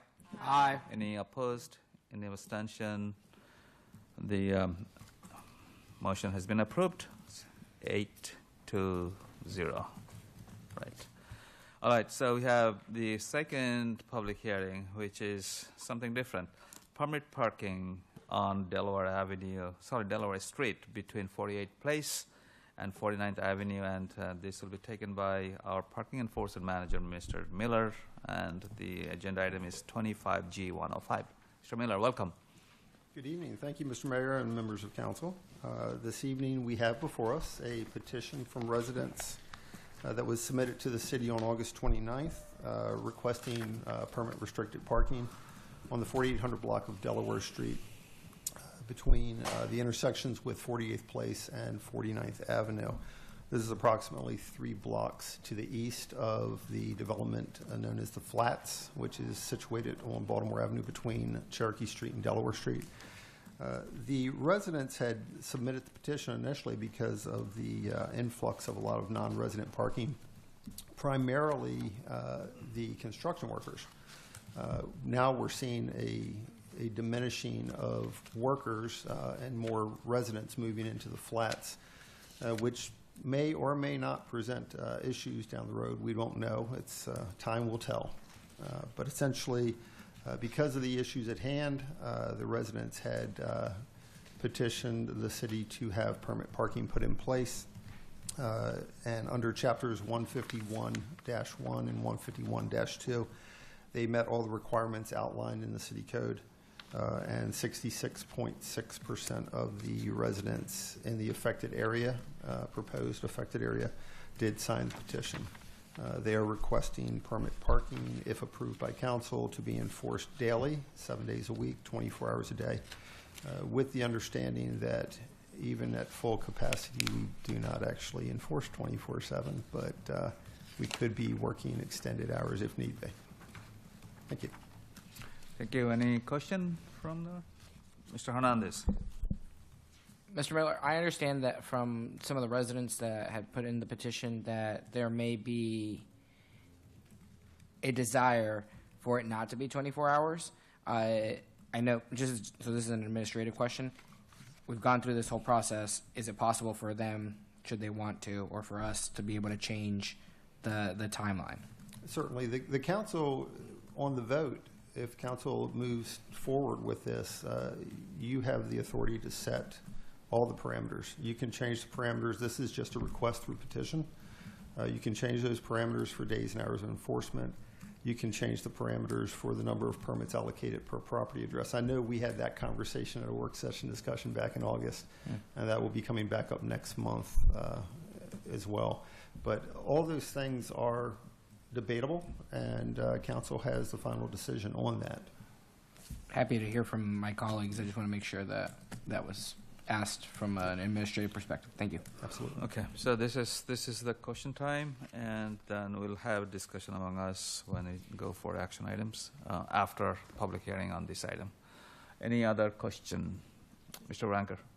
Yeah, I'm sorry that I didn't get these questions in earlier, but currently on Delaware or 48th Place or 49th Avenue, are there any parking restrictions in the No, area? everything north of essentially your east-west streets. You have Cherokee Street. The street closest to this block, 49th Avenue, to the southeast of this proposed area is already residentially permit restricted as part of permit zone 4A. And so, of course, the concern is that we know from previous experience prior to this petition having been filed, residents just to the west of this block of Delaware Street, closer to the flats, find that people will occasionally park and walk through the parking lot behind, crossing over behind the Baptist Church and Ferris Manor Apartments to go to residential properties because it's not permit restricted. That and the fact that the flats now will be taking more tenants in, the concern is that we're going to see, if anything, we're going to see it move in this direction. So it is always a possibility that council may see future petitions from other residents on the same blocks or the same street, but blocks to the west of this particular location. Declaration of Covenants, I read through that with Miriam Bader, our planning director, and Declaration of Covenants for the flats said that tenants or residents within the flats are not eligible to park on city streets. If they're not permit restricted, it's a public roadway, nobody's the wiser. So we would anticipate that we would see parking to some extent on our streets from residents or visitors to individuals living at the flats. That's a possibility.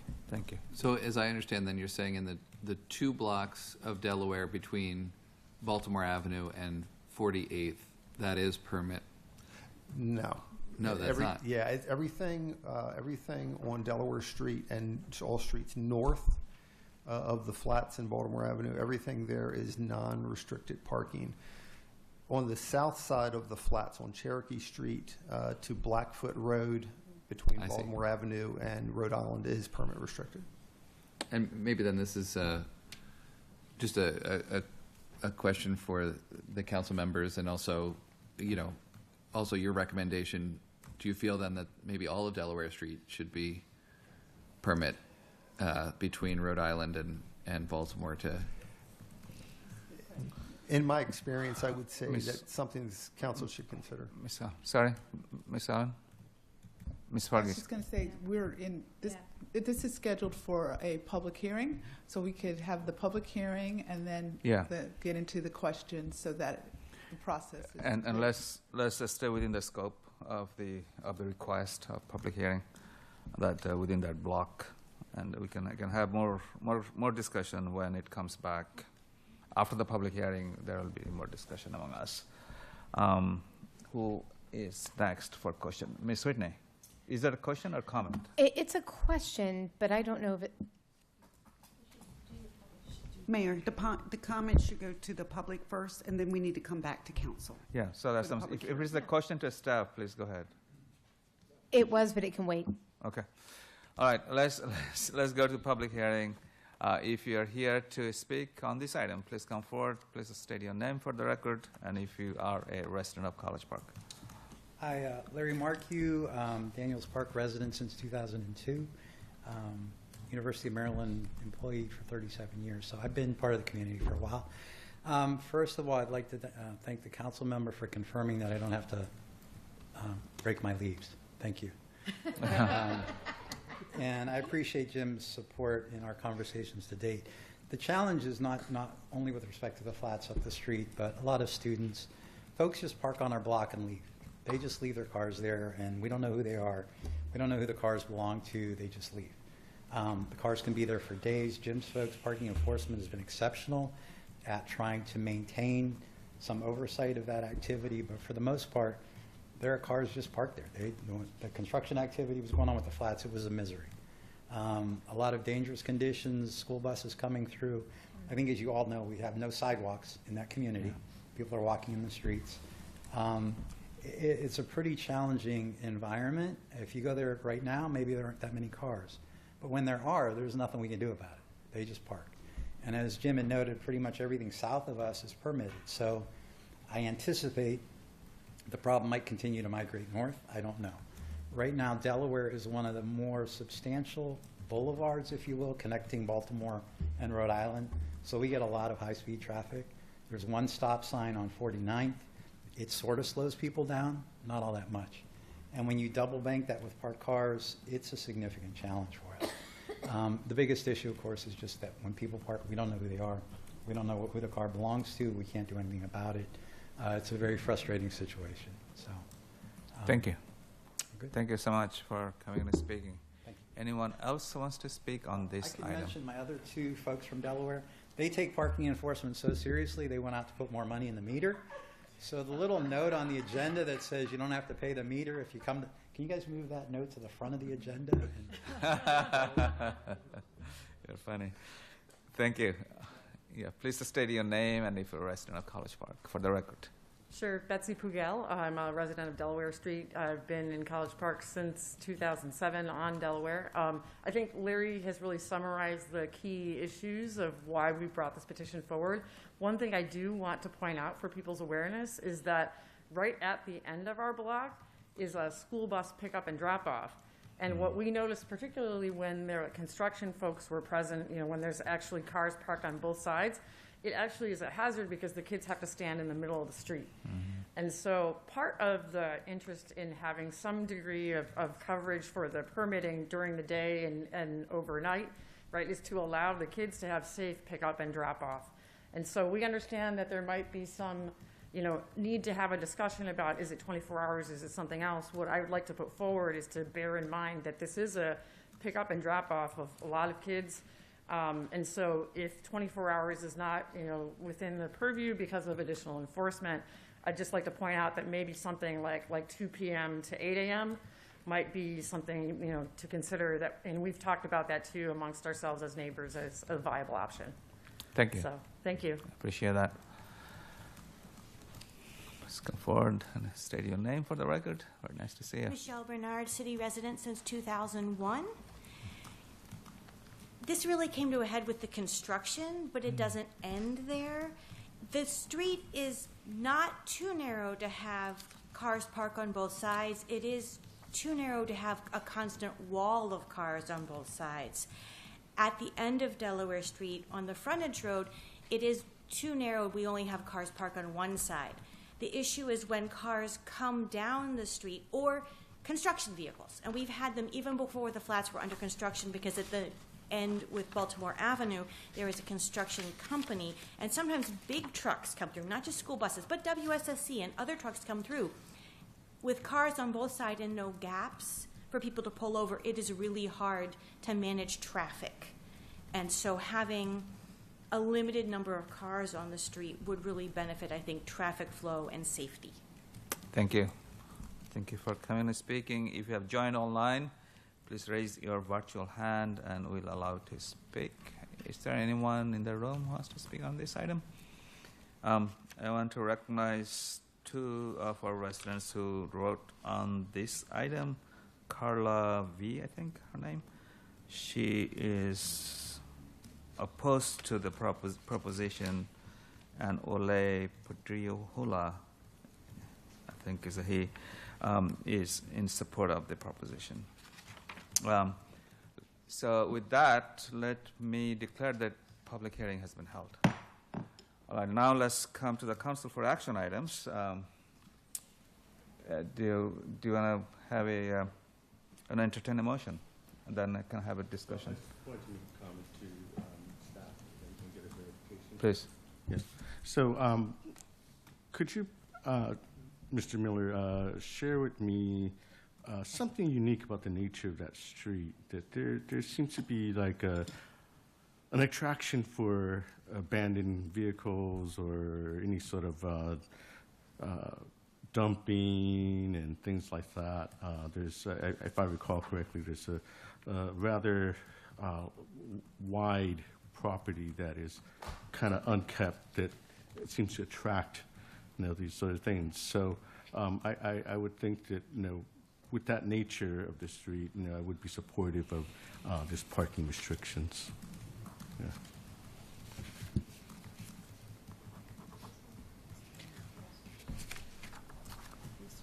Is that a question for you? Councilmember, you want to motion it? Oh, yes. So, yeah, and I just saw some hands up.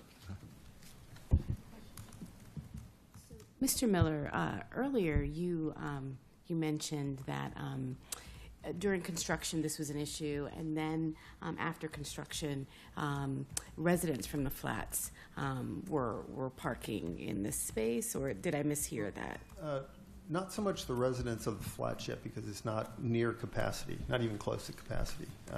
The issue we found just to the west of the proposed area, along dead-end streets, specifically 48th Avenue, closest to the flats on the backside, we would consider, almost consistently get complaints from residents in that intersection saying that there were cars that were parking on the street in the dead end and physically walking to other locations over off of Cherokee Street, be it Ferris Manor Apartments, the Lennar Townhomes, things of that nature. And what they were doing is they were trying to bypass or circumvent the posted permit restrictions on one of their streets, taking up space on another street. Thank you for clarifying, because my question was going to be, isn't there parking in the building that residents are able to take advantage of? And then I was going to ask about guest parking.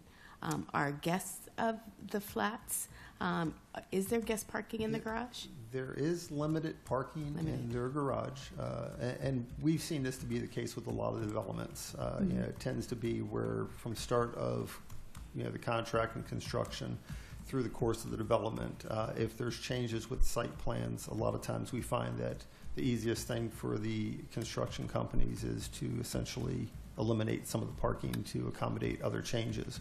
That effectively puts additional burden on our streets, because we know that the only place they're going to be able to park is on our streets. So I don't know how much parking was perhaps taken away through the development process of the flats, but typically they only allow for up to one space per unit. And so that becomes an issue. Where do you put your visitors if you have guests over? Understood. I mean, we've had the issue on Cherokee in the past. Nothing new. And where people can find unpermitted parking, they will park. So thank you. Thank you. Before I go to Ms. Whitney, thank you. Mr. Miller, do you know the parking is free at the flat garage for the residents living there? Or Well, if it need to pay extra? I don't know off the top of my head, but if it runs in line with a lot of our other developments, there is a monthly fee that they pay, Most likely. in addition to their lease. Yes. Okay. I see. Larry is saying yes. Thank you. Thank you for confirming. Okay. Ms. Whitney. Well, that was part of my question that I was about to ask, but the other part is just a comment now, which is that, as I recall, they did overbuild parking for that garage. They provided more parking in the covenant, as I understand, so they would have to commit to that, I would think, than they were required to do. That said, that doesn't mean I don't think this is necessary, but I just wanted to state that. Thank you. Mr. Rigg.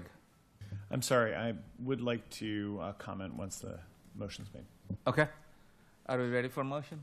Looks like we are. Mr. Hill. Yes, I move to approve the request to implement permit parking on Delaware Street between 40th Place and 49th Avenue. Second. All right. Any further comment, Mr. Hill? Yes, I'm well aware of the situation on that block of Delaware and the struggles that the residents there have. I think not long after I was elected, Mayor and myself had to go there and deal with some of the issues there. And we even got a street light added to that street because of the unique situation that they have to deal with. So I'm totally in favor of this. Go ahead. Thank you. Mr. Rigg, you want to talk? Thanks, Councilmember Rick. Just really quick, Mr.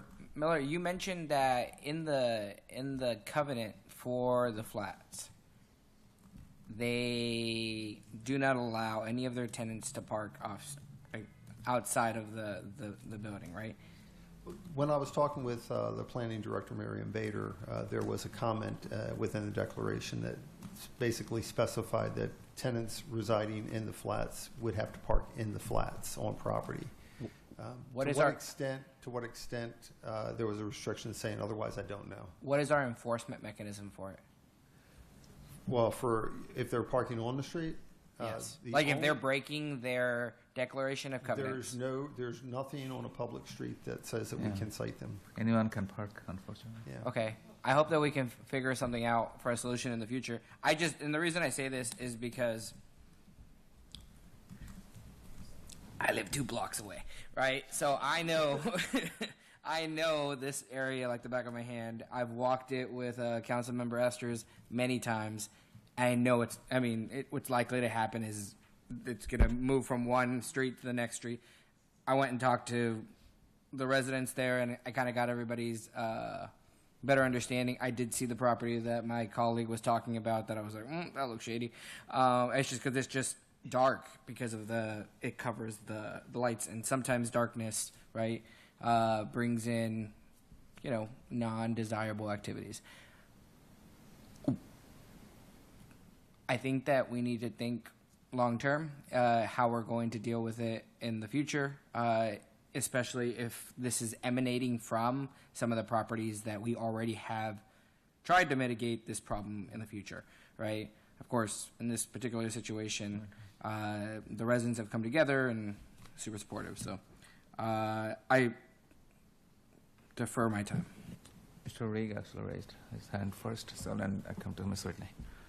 Thanks, and I'll be brief. This is probably, I think, in my time on council, the 4th or 5th time I've dealt with a really micro-level permit parking issue in this section of the city. And to my frustration, what we haven't tried to do as a council in conjunction with our staff is to look holistically at permit parking for this area. It screams out for a need for a more widespread adoption of permit parking. That will be controversial in some quarters. And yet, the alternative is to come back every year or two and talk about a block of permit parking. So I would suggest for future council members representing the north part of the city, it might be worth your while to think perhaps a little bit more comprehensively about this issue because, as Mr. Ranker and Mr. Hernandez pointed out, this is a balloon that you squeeze, and you squeeze into one spot, and it pops out in another, and squeeze into that spot, it pops out in another. It's going to keep happening. Our city is an urban and an urbanizing area, and people want to come to this area to do various things, go to school, visit their friends, and permit parking is the mechanism that we have in place that works very well and is well staffed to control sort of undesirable parking behavior in our city. So I know it's tough and it can create tough conversations to have more sort of widespread discussions, but I would really urge my successors to consider that very seriously for this part of the city. Thank you. It's a good point. One thing we talked, I believe, a couple of weeks ago to have a comprehensive parking study. Am I correct? Mr. Young, is this something in the agenda, or you are expecting council action on that? Yeah, what you're talking about. Dr. Huber, I think we decided not to do a comprehensive parking study. Oh, at really? one point. Yeah, I think we talked about considering that, and then there was generally no real appetite for doing that. And so we're sort of in the Sisyphean position of considering block by block parking restrictions. Okay, we can revisit it. So let's focus on this item. Ms. Whitney. Initially, I was going to make the same point that Councilmember Rigg just made, that this is permitted parking restricted neighborhood parking is how we deal with this problem as far as enforcement, because there's no means of dealing with residents in the building parking elsewhere unless you have residential permit parking nearby. That said, I did want to say that I believe the covenants, the way they're written, the limitation was that in the covenant is that residents who live in the building are not eligible to park in residential permitted parking areas nearby. I think that's the part that's in the covenant. I just want to clarify that. Thank you. Anyone else wants to speak? Mr. Ranker, take the vote. I'll just say I'm applaud the residents on this block who have done this. I don't want to do anything to, stop that from happening. I would defer to the council members from District 1 as to whether this area should be expanded in this vote or in future pieces. Yeah, you're right. This is exactly Mr. Reed was talking about, ballooning effect. Mr. Mayor, I'll comment to that to the thing brought up by my colleagues. This particular road is the most the most narrow of the examples you can find in North College Park. There are other roads across the neighborhood, some where you can have cars parked on either side, on both sides, and still 2 cars pass through. This particular street is extraordinarily narrow. The problem here on this particular street is the fact that it is a throughway.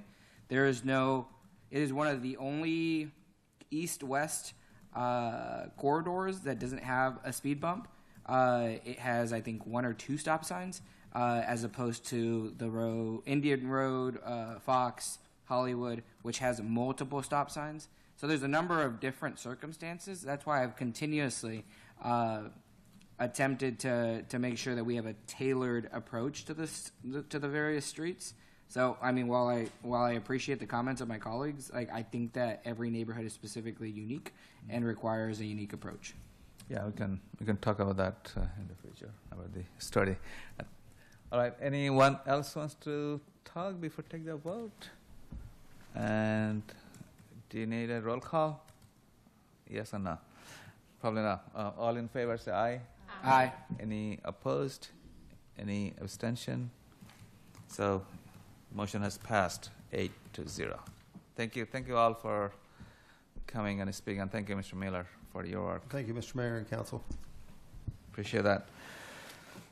All right, we're done with the public hearings and actions. Now we have 4 action items. We had 3 and 1 is added, and we'll start with the one that used to be in the consent agenda. Now it is now an action item. That is 25G 106, authorize the mayor to request the MNCPPC proceed with engineering and design of a pedestrian bridge crossing of the northwest branch at the near location to, as indicated in the October 7, 2025 MNCPPC presentation. Who is going to take it from a staff side? Mr. Gardiner, I saw you wrote the letter. Yes. Drafted the letter. Good evening, Mayor and Council. This letter is a follow-up to the presentation Council received at the last meeting, where Park and Planning staff provided a summary of a feasibility study that they had commissioned with a firm called KCI. And from that study, they had identified really 3 locations that they felt were potential either separate crossings on a trail or, in one case, improvements to the Campus Drive Bridge that would accomplish what the city has requested for, I think, about 10 years or so.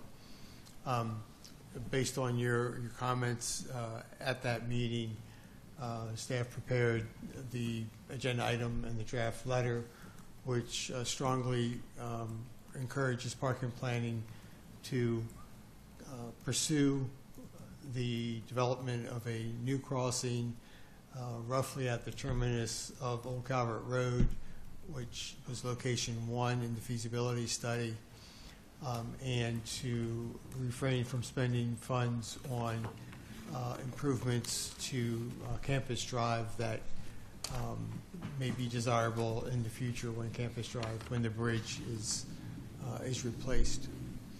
So that's the gist of the letter, and I'd be happy to respond to any comments or questions.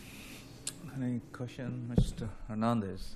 Yes, I don't have any issue with the substance of the letter. I have an issue with like how the council is doing letters, or like what. I have no idea what the process is. There was a letter that was sent a few weeks ago to the county executive regarding police enforcement. As I understand it, the mayor had the opportunity to send it directly. Now we're putting it on the agenda, and we're not adding the council members onto the specific letter? So that is a different items. I can certainly explain. So the practice, we have the elected officials, and that could be council members and mayor. They can send letter to outside organizations, outside representatives on their capacity. That is not from the body. I understand. So this particular one, the item said that it was a letter from the mayor to the MNCPPC, right? Why is it different this time around? So this will be from the body. Okay, the item itself said a letter from the mayor and not from the mayor. No, it will be from the body, and I'll be writing on behalf of the body. Oh, okay. Yeah, so the item's just, the subject of the item says a letter from the mayor to the MNCPPC. So it didn't say mayor and council. Yeah, the council is approving the letter so that the mayor can send it. So just for clarification, is it a letter from the mayor and council to the MNCPPC, or is it a letter from the mayor? From the body. Okay, so there's just that confusion. I guess just following up with that,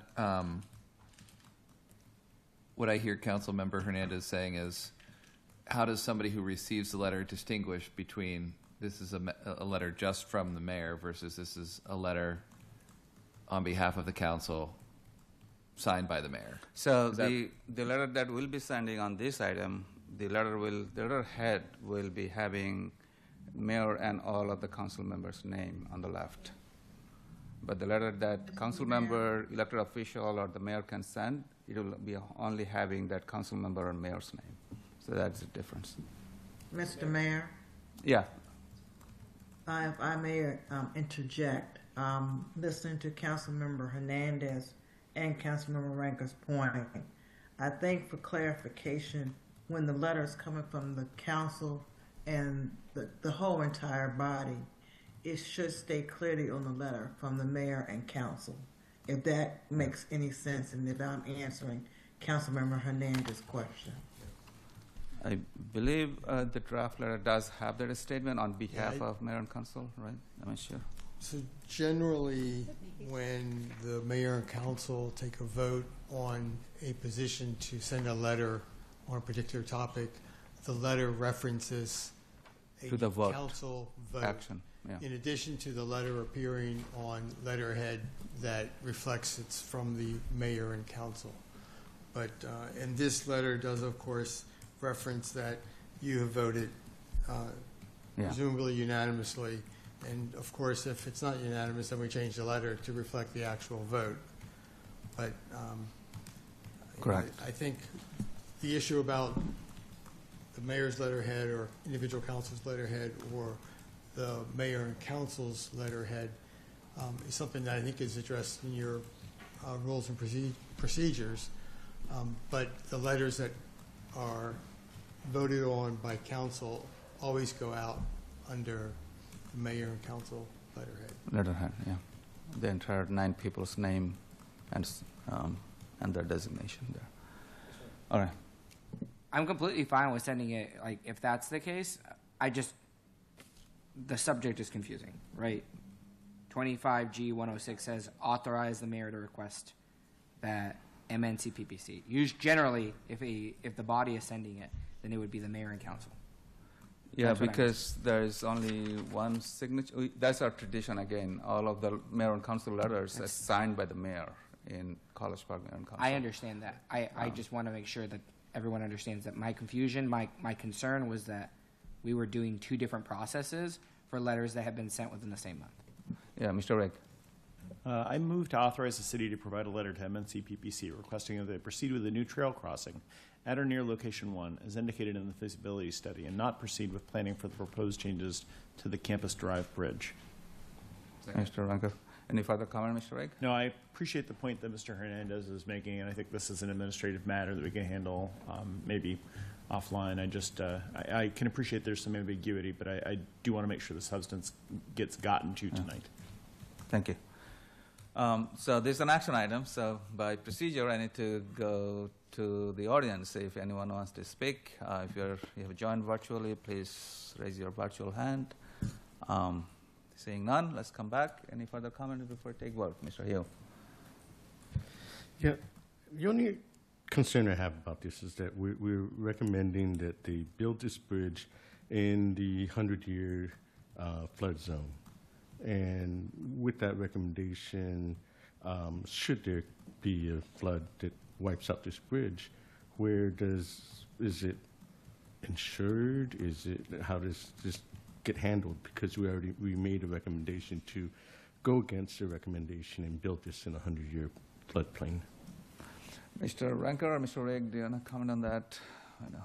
Yeah, I don't think it's against their recommendation. In fact, their recommendations were to proceed with looking at option 1 while, doing changes to option 4.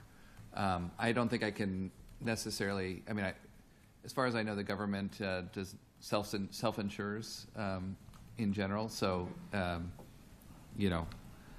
think if there is a 100-year flood, we'd look to FEMA and other places to get some federal dollars. Hopefully, that flood doesn't happen in the next 4 years. But also, this design, as opposed to option 2, which was like completely in the 100-year flood, this one is up above for most of that 100-year flood level. All right. Thank you. I mean, this is not the last time we'll be discussing this. This item will be coming back when MNCPC will start designing, so I'm sure discussions will be addressed.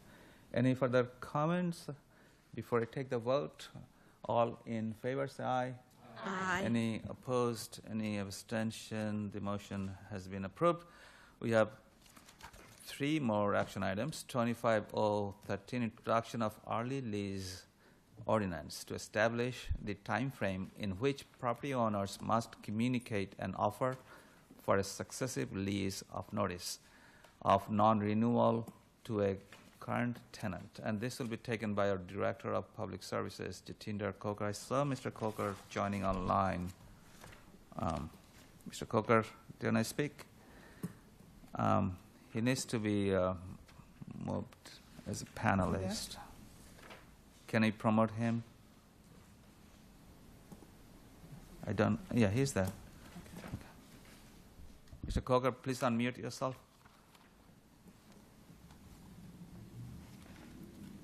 Welcome. We can't hear you. He's unmuted, but we can't hear. Ms. Anderson, do you think you can cover it? Sure. You drafted it. Yes. Okay. Good evening, Mayor and Council.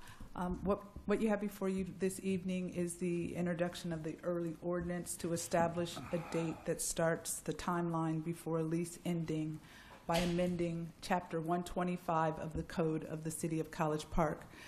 We did have one work session on this item. I guess it was maybe a month ago or so. And what we did is there was an ordinance that I reviewed and then used many of, if not almost all of the provisions, because I didn't think that it violated Maryland law.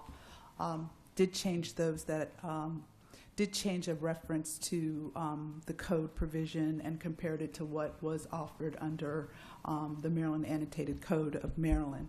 But it addresses several issues in the document. In the ordinance. One that deals with the landlord's offer, tenant's acceptance, when it's legally permitted for the landlord to non-renew the lease, and the provisions require that that be consistent with what's in the Maryland Annotated Code of Maryland. And then there is also allows for the landlord to lease to other tenants under the prescribed terms and conditions, and then enforcement and remedies. Thank and you. I'd be happy to answer any questions. Certainly, we discussed it during the past work session, so I don't think there is any question. Any, Mr. Rick? Yeah, I just had one question, and it's clear to me, but I'd heard from a couple of residents who wanted to confirm that the fees as described in the proposed section, I believe it's 8, subsection 8, enforcement remedies, those apply to the landlord for violations of this section and don't, for example, apply to the tenant for missing a deadline, right? I think the impact to the tenant for missing a deadline for accepting a lease offer, for example, is not a $500 fine or a $1,000 fine. It is just not having a lease. That's how I read it, but I think, perhaps there were residents who were concerned that it might apply to the tenant, so I wanted to confirm that. It's not my intent for it to apply to the tenants. That wasn't my understanding, but I will make sure that's not ambiguous in the language. Yeah, nor mine. Okay, thank you. Thank you. Any other questions? Mr. Rankin? Yeah, just to add, I think it was 3D, because it does say the tenant must return. That was just the questionable language there. I'll just say, just walking in the area 2 hours before our meeting, we ran into somebody who told us that they had been required to re-up for fall 2026 already, down by the metro station. So it's this is what is happening in our city, right? And the ordinance will limit that to not more than 180 days, which is the Maryland law. Right? Is that what, Mr. Rick? Yeah, so I would move to introduce. Please. I would move to introduce Ordinance 25-0-13, an ordinance of the Mayor and Council of the City of College Park, amending Chapter 125 Housing Regulations, or Article 1 General Provisions by adding Section 125-18 to establish the time frame in which owners must communicate an offer for a successive lease or a notice of non-renewal to a current tenant, and schedule a public hearing for Wednesday, November 12th, 2025. I like this speed way. Yeah. Love it. We'll miss that. Second. Further comments? Now you can comment for 5 minutes. No, this is just an introduction, right? Oh, okay. So there's no comments. This introduction, even though it's an action item, so we're not going to take a vote on it. Thank you. So we have one other introduction, 25-0-14, and this is an introduction of an ordinance to allow for amendments to Chapter 110-2 penalties as it is applied to Chapters 87, 115, 125, 138, 141, and 144 of the Code of the City of College Park for the purpose of increasing the maximum amount of a fine for a municipal infraction that may be imposed by a municipality to enforce ordinances, and increase all tiered penalties and add tiers to penalties where are not currently defined. Mr. Coker, are you able to talk? Looks like we heard you. Little bit. Something to do with his audio. Miss Anderson, do you think you can cover it? Okay. Oh, yeah, we can see it, but we can't hear you.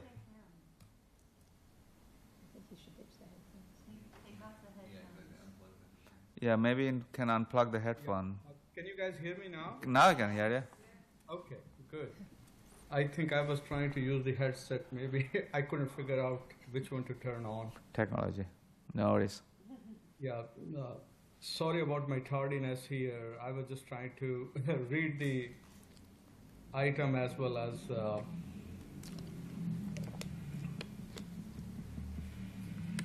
respond to this particular item.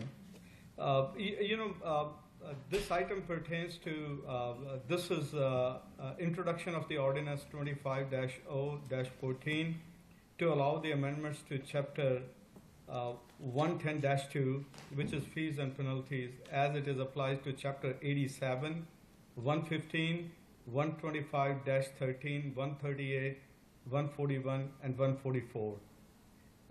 Earlier we had considered quite a few sections, but these are the sections we frequently use by our code enforcement staff as it relates to city codes and regulations. Recently, the state has increased the fine amount from $1,000 to $5,000, and this particular item, like we discussed with the staff, and we checked, what were the current fines, and we also have a listing of the proposed fines. Like for Chapter 87, we have building construction, and the current fees are $100 and $200, but the proposed ones are $500 and $2,000. And then 115 was the fire safety chapter, and then the present fees were $100 and $200, and then we are proposing $1,000/$2,000, and then for every 4 hour further that violation exists, is a $500 increase. For Chapter 125-13, housing and unfit dwellings, the provisions which are proposed are $500 minimum, and then $2,000 for the subsequent fines. For Chapter 138, noise, present fines are $500 and $1,000, but we are proposing first fine $1,000, second is $2,500, and any subsequent fines are $5,000. And for Chapter 141, nuisance or unruly social gatherings, the present fines are $500 and $1,000, whereas the proposed ones are, first one is $1,000, and the second one is $2,500, and the subsequent fines are $5,000 each. Last but not the least, related with the occupancy permits, the present fines are $1,000, but we are proposing like $2,500. I think presently we don't have any fines, but the proposed one, the first violation is $1,000, and the second one is $2,500, and the subsequent fines are $5,000 each for occurrence. So, I believe that this has been discussed previously with the council, and it was council's desires to come up with the revised, present fines that we frequently used, and this is the proposed amounts as have been discussed in our code enforcement team, staff, and with the stakeholders. At this point of time, I would probably ask Stephanie, do you have any amendments to what I just presented here? No, I don't, but I would just add that, well, yes, I do then, because I'm adding something, that we did look at, I think when I was reviewing this, I did ask so that we could look at the reasonableness of what the city was doing compared to other jurisdictions. So we looked at Prince George's County as well as the District of Columbia in terms of the types of issues and enforcement that we were trying to address based on previous work discussions. And so we are not the highest, but we want to make sure that the types of violations that are occurring are taken serious, and it's not just like a nuisance fine, but that it carries some teeth with it, as well as when you go to enforce these in court. A lot of times judges expect you to be reasonable. They don't like to punish people, and I think that the amounts that are reflected in the ordinance do just that. Good. And also, Stephanie, I think fairness and consistency in our enforcement is also another factor. And when we were discussing and proposing, that was also one of the aspects that myself and my staff wanted to make sure that we do that. Thank you. Thank you. I appreciate that. Any question to staff? Tony? Ms. Whitney, and then Ms. Mackey. I'll be quick. On the cover sheet, it stated that the maximum fine for noise was $5,000, and that was just read out by Director Kokar. However, the edited ordinance that we were given states that $2,500 is the maximum fee for noise. So I just want to make sure there was clarity on that. Jatender, will you address that? My understanding is that we did not want to take it up to 5,000, but if there has been a change in that, I thought it was 2,500. Miss. Yeah. I think that is also what my understanding is. I kind of, I was not in the last discussion that has happened in my absence, but I agree with the reasonableness that it should be $2,500. Okay, so what's on the cover sheet is incorrect. It is $2,500 as the max. Okay, everyone understands, great. I don't believe that's Councilmember, correct. Are you reading the red line document? Well, I was, and that appeared correct, but when this item was just introduced by Director Kokar, he did say 5,000. So I just wanted, because I believe he was reading from the cover sheet.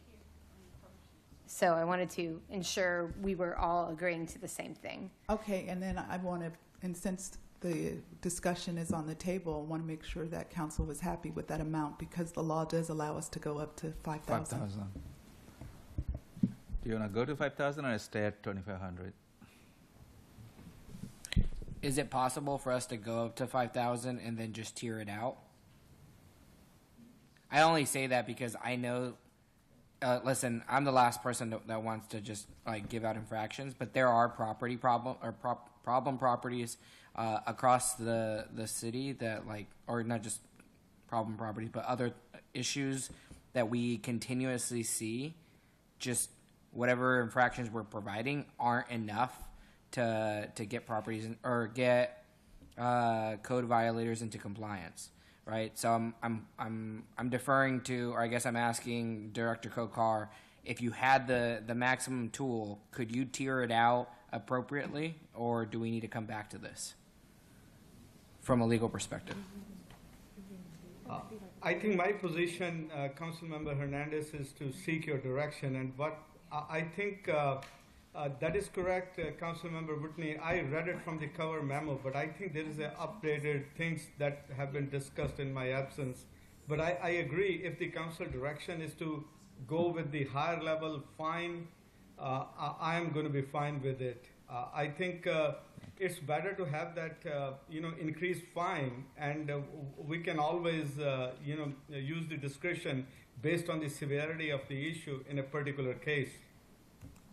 Ms. Mackey and then, sorry, Mr. Young, do you have comments? I apologize for the confusion. The reason why we had originally talked about going to 5,000 and tiering it was particularly on the noise ordinance and the unruly social gathering portions to be able to tier up to $5,000. That is what the original intent was. So I don't know how we got to where we are today at 2,500. But I think we can change that if that is the desire of the council to go to a tiered approach, where 5,000 being the maximum that we can charge. We obviously will use our discretion about whether we use 1,000 or 2,500 as we go up. But if it's like a second offense, I believe we'll be looking at a $5,000. Thank you. Fee. Ms. Mackey, do you have comments? Yes. That was my thought. I was just wondering if I thought because we have the noise ordinance as 1,000, 2,500, and 5,000, and the nuisance ordinance 1,000, they should be similar. So I just was wondering if I could just get a little bit more clarity on the difference between a noise ordinance and a nuisance. Is there? So, I'm sorry. Am I botching this up? Because so the unruly social gatherings. So they're at 1,000. Like they're tiered, and so is the noise ordinance, which I agree with because I thought that's what we had decided on. But can I just have clarity on what the difference is? or no difference? So well, it looks like we have a discrepancy between what we have on our cover report page, which is exactly what you just read, versus what is in the red line Okay. ordinance. But we will get that straightened out Okay, as we move so forward. okay. So I- on the cover sheet, we do have. We're it going tiered. to stay with that. We had it tiered Okay. that way. All right. Well, if there's no questions, I can do the motion. Go ahead, Todd. Mr. Rigg, you have a question, looks like. Please go ahead. It's not a question, it's an expression of preference. As the fairy goddaddy of the unruly social gathering ordinance, my intention in introducing and championing that ordinance was to have it as kind of a threshold higher than noise. Like, noise should be bad, but unruly social gathering Should be almost really always bad. includes noise, and it includes a lot more. Mhm. So I would, I guess my preference would be for the, as is in the blue line, the 1,000 for the first noise violation, 2,500 for the subsequent, rather than aligning with the unruly social gathering. Because unruly social gathering, like, Is wild. you know it when you see one. Right. That's what And I it's was different asking, from because some we have the noise. difference. So yeah, that would be my preference. But so in other words, what's in the red line and what is not in the cover memo. But I defer to the body, of course. Is there any other opinion? But has been said. Are you going to go with a tiered approach at the max 5,000? Is that what the staff was suggesting? Mr. Ranker? Councilmember Rigg's suggestion seems to make sense to me. So especially for a second and/or third violation being lower than the unruly gathering makes sense to me. But does other... And I guess, can I ask a question about that? Is it often that somebody would get cited for both noise and unruly gathering at the same time, or they have to be separate? Yeah, usually, that is the case. I think there is a noise violation as well as unruly gathering. I think the ones that I have used in the last 2 years, they have been together. Oh. Really? I had thought that was contrary to the original code regarding unruly social gathering. I thought we said, I remember discussing it, that we didn't want people to wind up in sort of double jeopardy because noise being a part of unruly social gathering, you couldn't ding them on both, but I could have misapprehended that. Regardless, our goal tonight is to introduce an ordinance, and the ordinance that I would suggest we introduce is what's in the red line and not what is in the cover memo. And so, unless, I wonder if my colleagues would indulge me in introduction. Sure, if the council agrees on that. Okay. All Thank right. you. Please go ahead. All right. Please do. Thank you. So I move to introduce ordinance 25-0-14, an ordinance of the mayor and council of the city of College Park amending chapter 110-2 penalties and fines, article 1 general provisions, and to schedule a public hearing for Wednesday, November 12th, 2025. Second.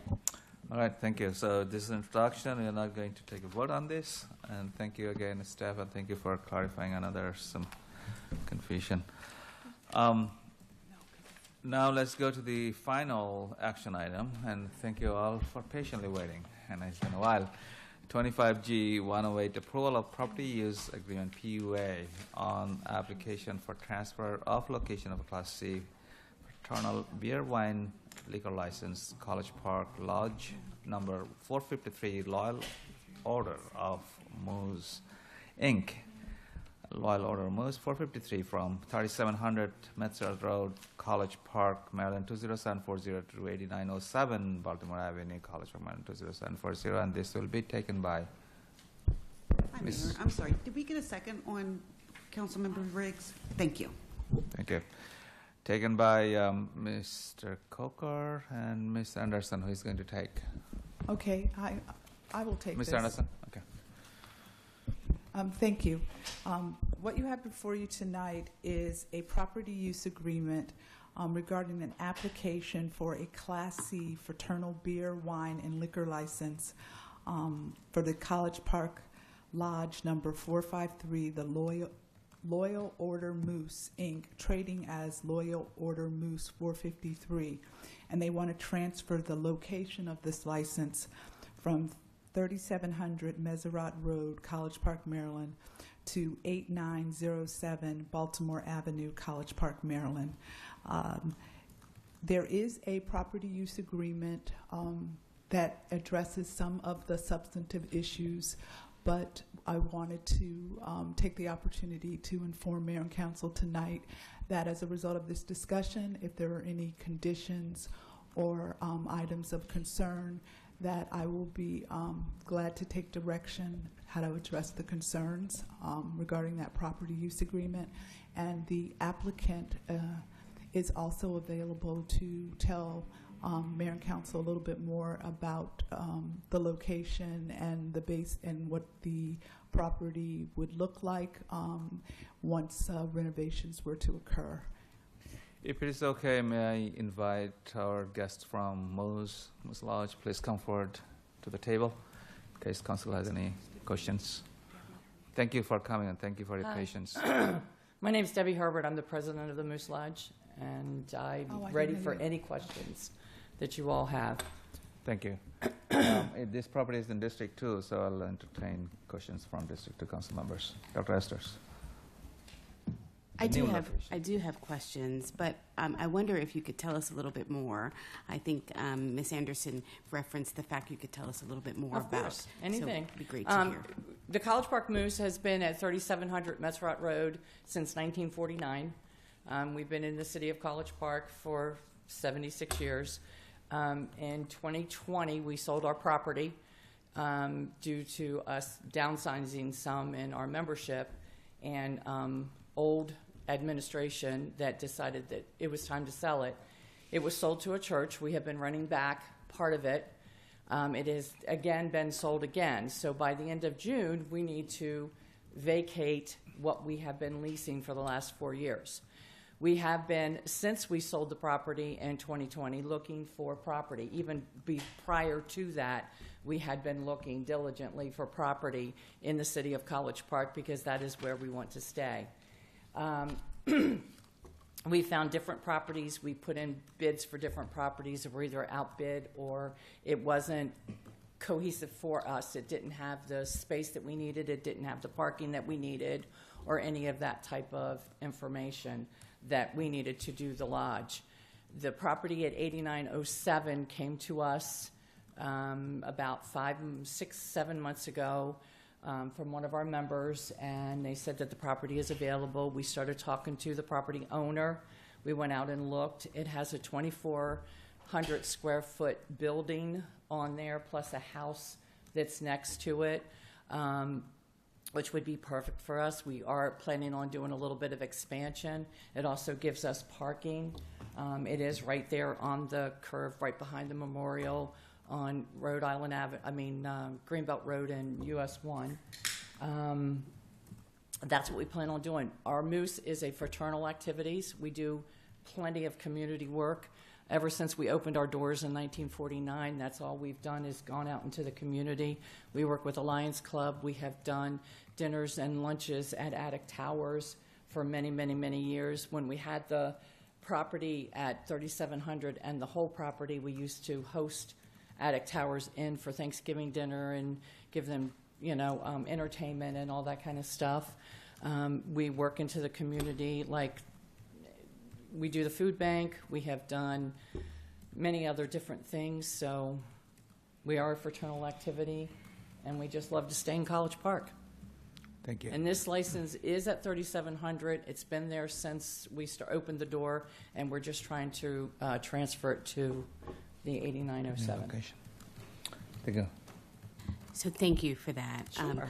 I do have a series of questions. And first, let me say that I appreciate the time that you've been in the city, the fact that you want to continue to stay in the city, and the work that you've just explained to us that you do. However, I must say I have concerns about this location.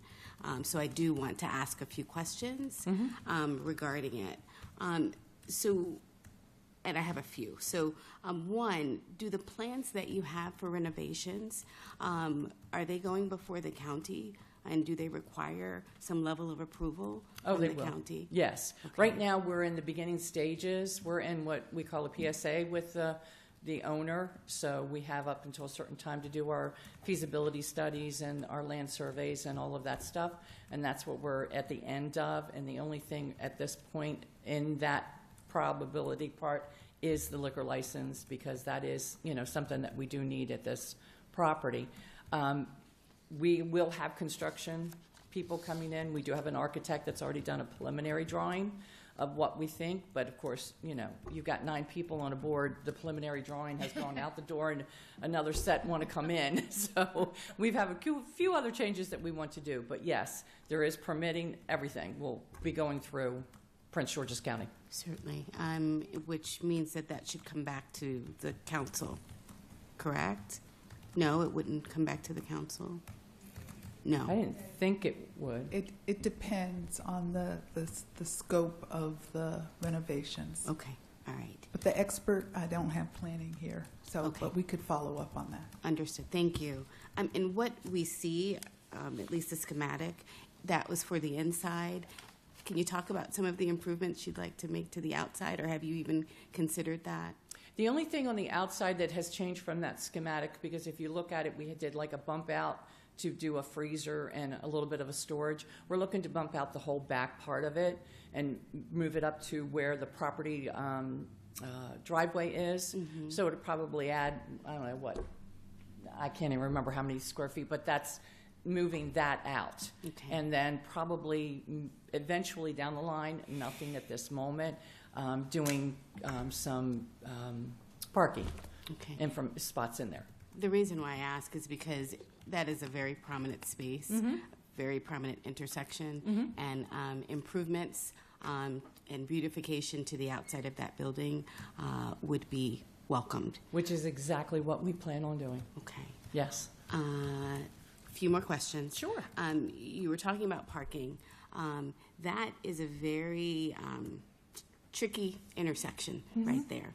And has there been thought to ingress and egress out of that area? Because you have you have the bowling alley that's across the way, you have homes that are just beyond where this is located, and then you have Greenbelt Road and Baltimore Avenue.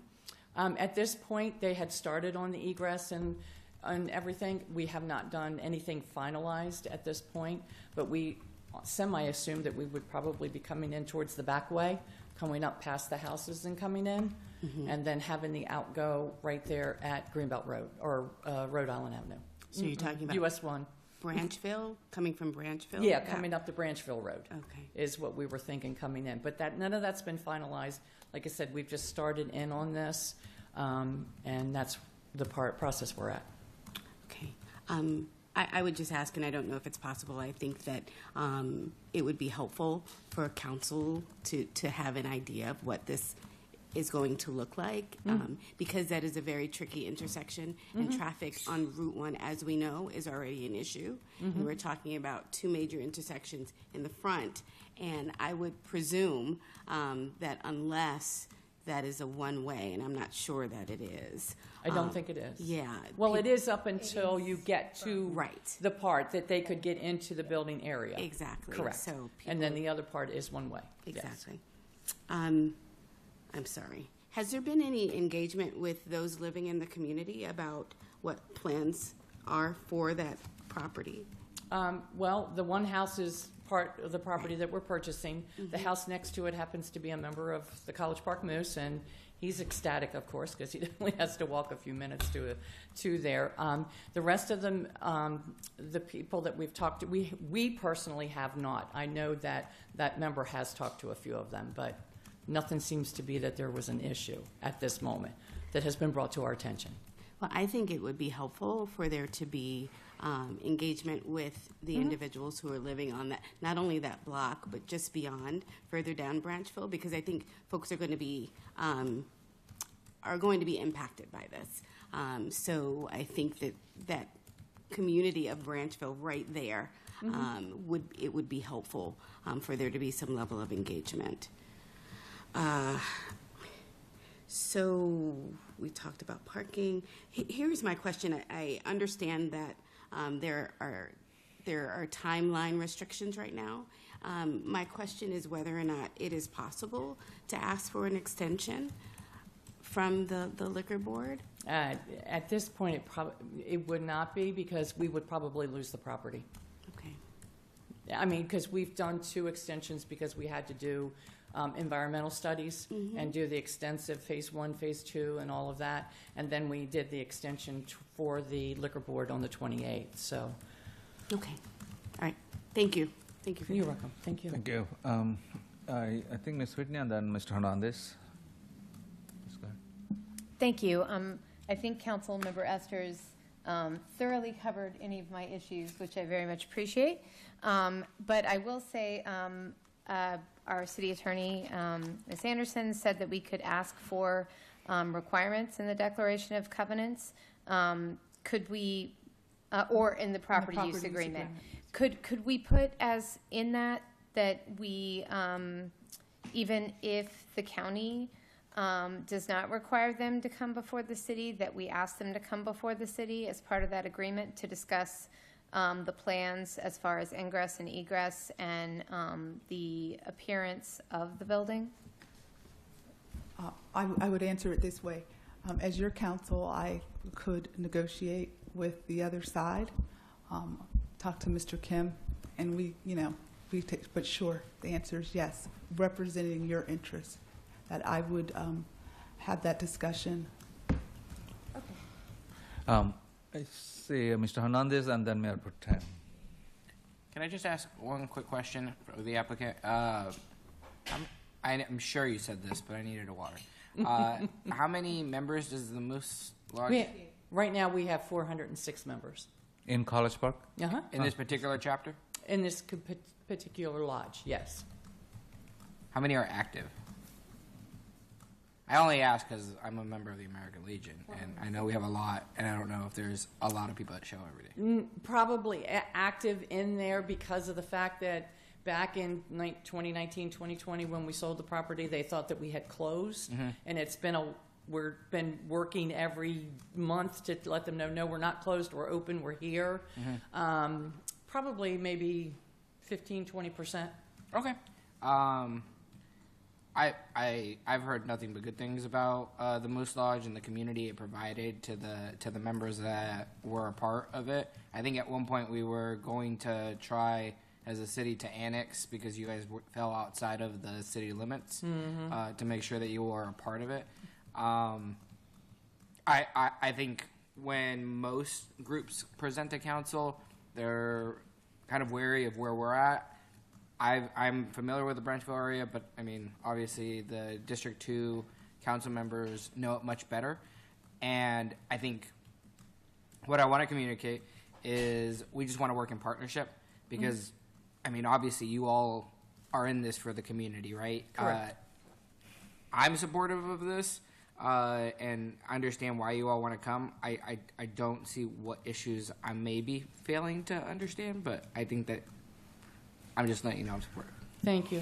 Thank you. Mayor Pro Tem Mitchell? Thank you, Mr. Mayor, and thank you, Ms. Herpert, for coming. It's been a long time since we've seen each other, and I appreciate what you and the Moose Lodge are doing. I do just want to support my District 2 colleagues in underscoring the fact of having a real in-depth conversation of what the use of the building would be and making sure that together in a collaborative approach is something that's going to be not only productive for the Moose Lodge, but productive for the community in the long term. It's going to be very key and essential because of the what my council members talked about, the Baltimore Avenue intersection, which is a very active intersection. We just want to make sure that people who will potentially patronize there will be safe, as well as the rest of the community that's being impacted. That's all I have, Mr. Mayor. Thank you. Any other comments? So our District 2 colleagues, they are suggesting that we have more time to talk to the Moose Lodge and see if we could incorporate that as part of the PUA. Does it mean that we need to revisit it another time? Mr. Mayor, what we understand is that there's a time limitation, and what we have been informed is that what we can ask for are things to be included in the Declaration of Agreements. Right now. Ms. Anderson? Correct. We could, based on the conversation or any further direction that you give me, I will negotiate with Mr. Kim. Well, Mr. Kim is our attorney for the liquor license. We have our regular attorney that Okay. would probably go further with this. Okay. Either Once way, we get done on the 28th, I will definitely give you all his information. Charlie Kenny is our attorney but for that. one thing I want to explain is what we usually do, and you don't have counsel, but he's not here, is we put, because the hearing is scheduled for October 28th, next Tuesday, and so our practice and in support of the transfer of location, we represent to the board and we send them a copy of a fully executed property use agreement where we have negotiated the terms regarding operation, security, restrictions, and things that council feels is needed regarding that license. So we usually, I work with the council that is dealing with the liquor board. Okay. Because it's part of that process. Okay. Well, I guess my question is I know that he turned this over to the City of College Park over 2.5 months ago, and it's just coming up now, and we're like 5 days away from the liquor license. Was the timing wrong, or is there something that we needed to do to get this sooner on the docket? No, he did. He turned it over to me, but typically I look at the date of the hearing, but it's also when the final action before the council is when the issues come up. So sorry that we're at this position now, but I think the encouraging thing is that based on the questions that were coming from council, we have about a week, well, a little less than a week, but to get it worked out. And typically with other businesses and entities, we do work it out. Okay. Okay. Yeah, and I appreciate that you are very much in support of what council's actually trying to. Right. No, we will work with you guys in any way possible. Certainly. Because Certainly. you know, I wanted the tree line gone up on 3700 Metzerot Road so you could see us, because you don't know that we're there. I mean, you know, now you will know, and we understand that it's a big intersection there. Yeah, and it is. It'll be. It'll have more visibility, and Correct. which Correct. will be actually a good thing for you. We want a beautiful building. Certainly, I'd like to Junior support you. Taj Mahal. Let's do the Moose Taj Mahal. So it looks like you'll be working with our attorney and crafting those languages and move forward. Yeah. So thank you. So the question would be, Mr. Young, the motion, the direction. Mr. Young, I just wanted to get clarification on the parking issue. Is the parking area going to be a paved area, or is it going to be as it exists today? It will end up being a paved area. Yes. Thank you. Mr. Mayor, I'm sorry, question. I'm sorry. And Please go ahead. I do apologize. Sorry, I didn't see your hand. For the city attorney, are you saying that you will be working with Mr. Kim, the attorney for the liquor license, and the attorney regarding the PUA? I just want to make sure that I'm clear. I will work with either attorney to accomplish what the city wants to have in that property use agreement. Thank you. Thank you. Yeah, the good thing is that there isn't much gap. I don't see any, so very much optimistic. Things will move forward.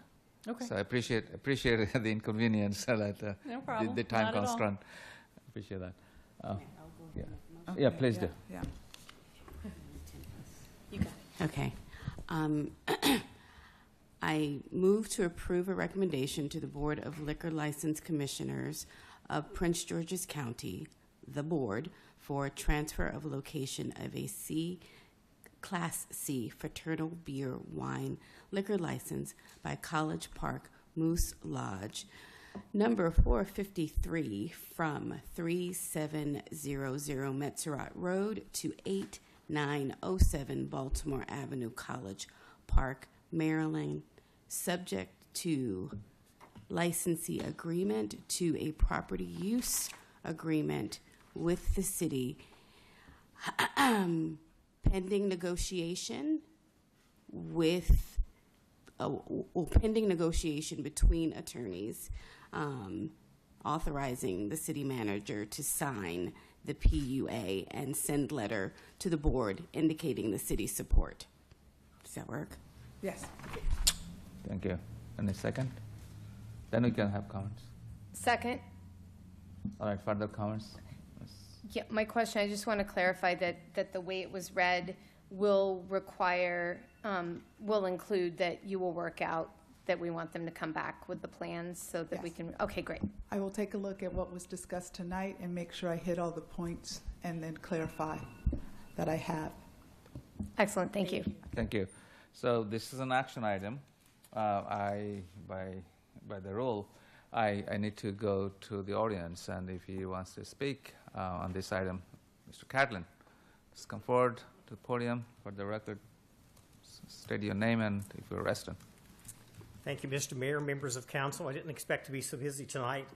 I just saw the other day that the liquor license proposal was on your agenda. I knew the Cass property had been for sale, and I knew that the Moose Lodge had been looking for a long time for a new location. I didn't realize they would match them up, so this is the first I learned of it.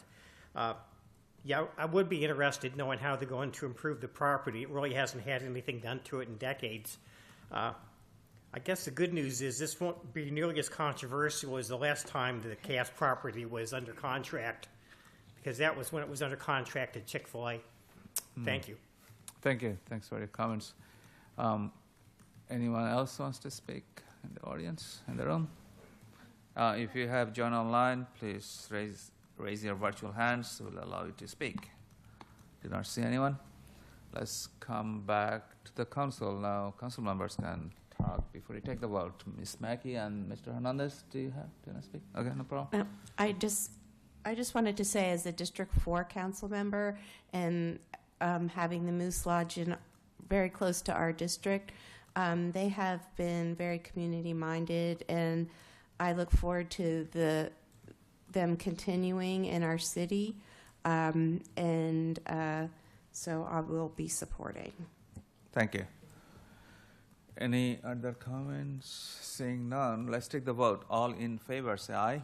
Aye. Any opposed? Any abstention? The motion has been approved. Thank you. Thank you so much for your patience and your work. Appreciate that. All right. So we're done with all the action items, and we do not have any work session, thankfully. So now is the time to talk about request for status of the future agenda items. I think I saw one. Is that Mr. Hernandez? You are the one who submitted? Yes, I did. Please go ahead. Oh, sorry. It's been so long. So for this particular agenda item,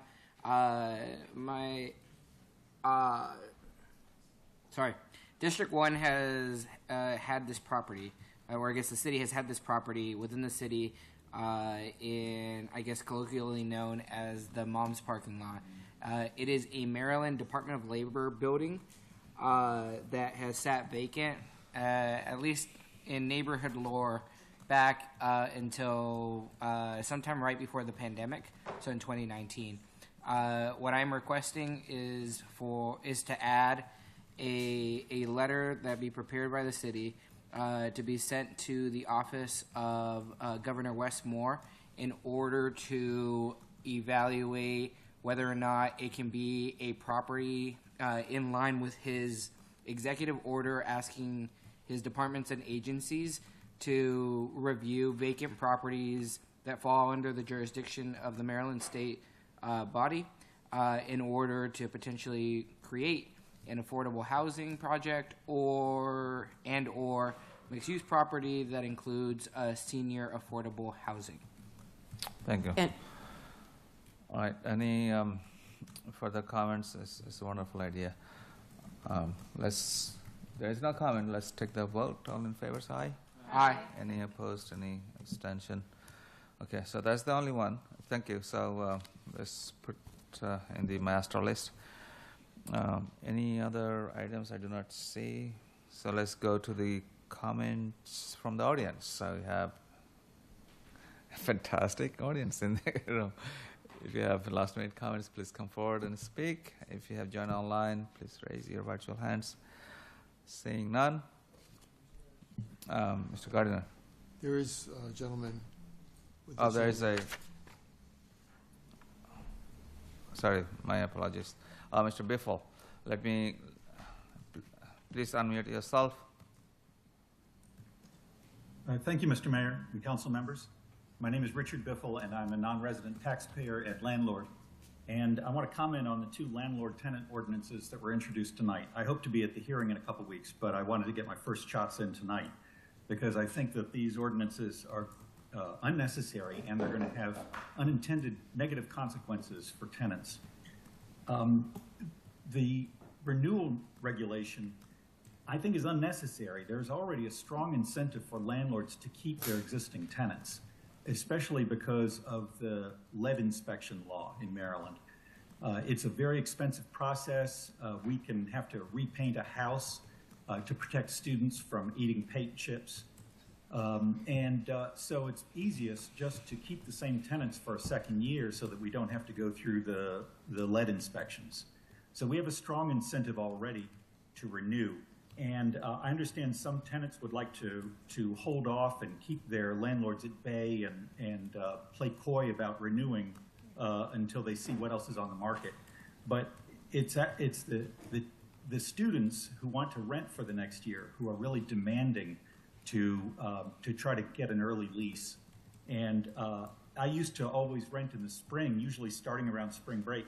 And then I started getting so many calls from tenants in the fall that I had to open it up. And it generally isn't a problem because usually my tenants are seniors and they're not planning to renew anyway.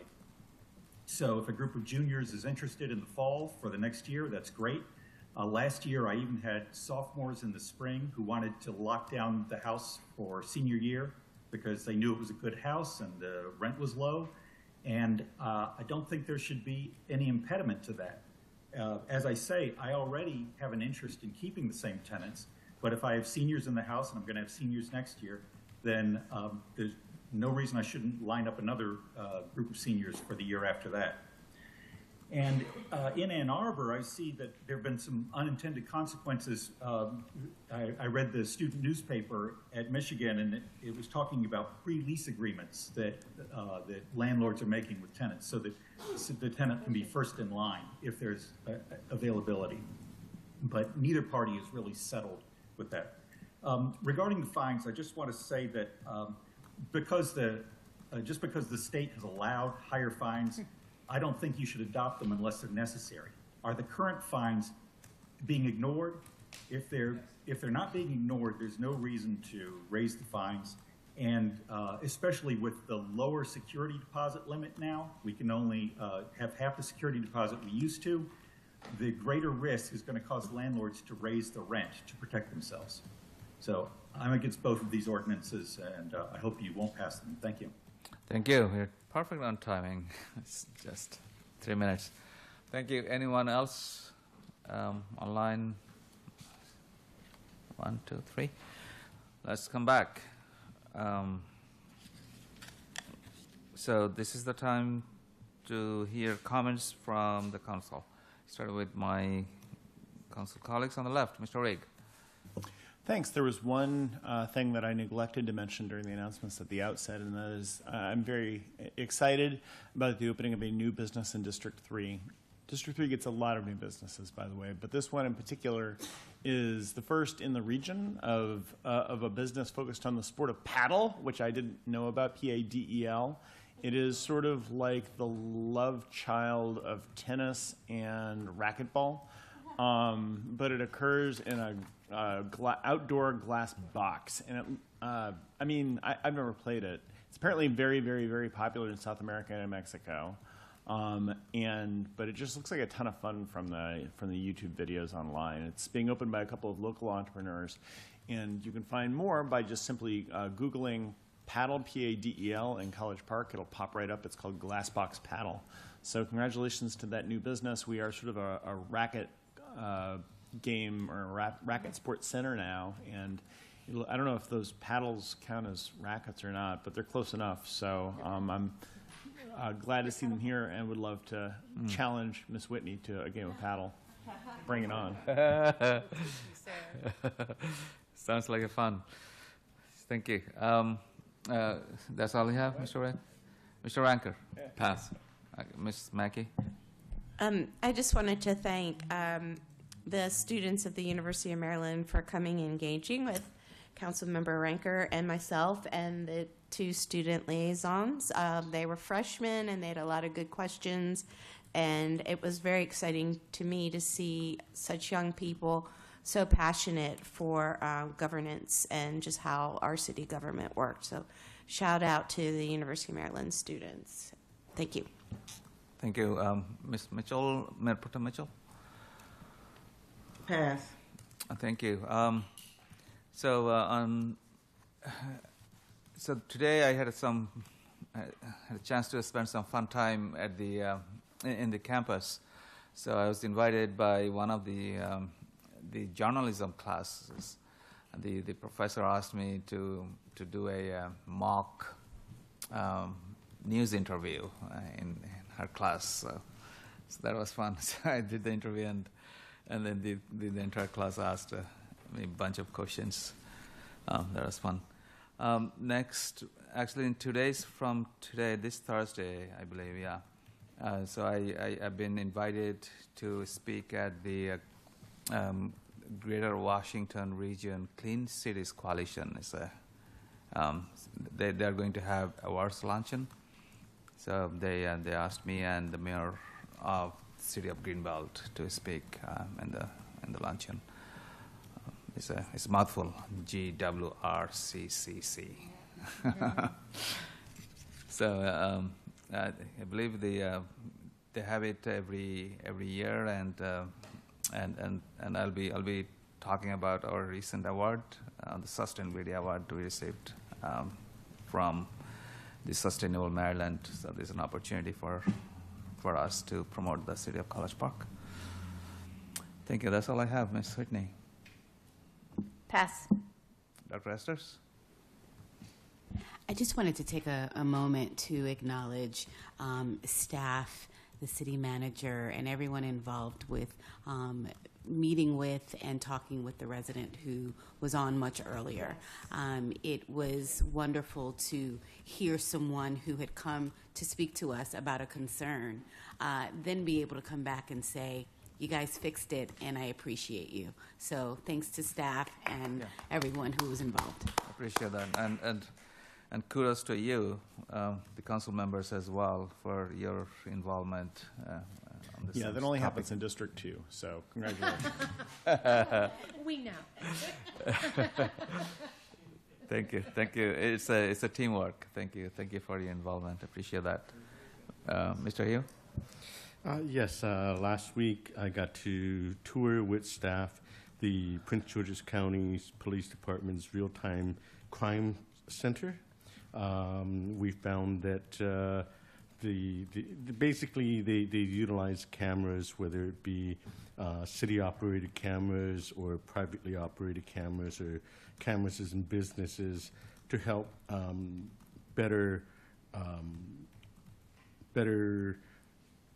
give better information for their responding officers and to a crime, and being able to track the suspect and better apprehend them, that sort of thing. This is a new program for the county, and we're hoping to get the city cameras involved in that, get more businesses involved in that to promote public safety in the city. Furthermore, I am surprised that while the partnership was here, that they didn't mention or didn't really celebrate the fact that they've completed the sale of their 100th down payment assistance program. Oh, yeah. And that house is in District 1 off of 49th Avenue. So they will be having a celebration about that on October 28th at Davis Hall at 3:30. Thank you. Thank you. I look forward to that event as well. Mr. Hernandez, we have about 1 minute before 10:30, so I doubt we'll be able to finish it. Please go ahead. Well, if you guys weren't talking so much. All right, just a couple things real quick. One, I can't wait for you guys to just Okay. like motion We'll give you extend. 10 minutes. Go Okay, ahead. no. The first thing, really good news, working with Parkdale High School. Had the opportunity to talk to some of the seniors ahead of a scholarship event that they were doing, just getting them to sharpen their elevator pitch. It was a good opportunity, and grateful for that partnership. In the not so good news, we can confirm, I think now by this point, that Shoppers Grocery Store. Motion to extend the meeting. Second. All in favor, say aye. Aye. Any opposed? Any abstention? It's been extended. Shoppers Opposed. in College Park will unfortunately be closing.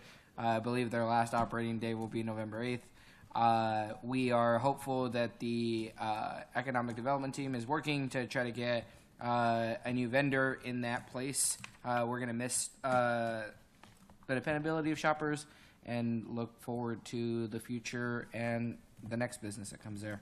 Hopefully it's a grocery store.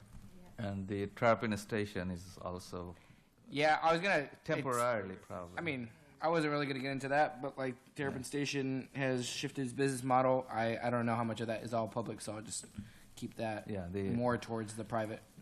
Yeah, at least public cannot go in there, so that's their saying right now. But What it is, it's shut down for the public for the time For the being. month. But I mean, we have a lot of other great places up in North College Park. Last week, I just had Milk and Honey. If you guys haven't made it, it's fantastic, right? It's a wonderful sit-down restaurant. Just had some TV segments. It's just incredible. And you know what we can do? We can go to get some chicken and waffles and then go play paddle. Bring some answers. All right, let's go to the student liaison, Mr. Espirito. Thank you, Mr. Mayor. Nothing at the moment, so pass. Yeah. Thank you. Mr. Bujma? Pass. Thank you. Let's go to student our student manager. Nothing further. Thank you. All right, that Motion brings to us adjourn? to... Second. Okay. All in favor, say aye. Aye. Any opposed? Any abstention? It's 10:31. We are adjourned. Good night,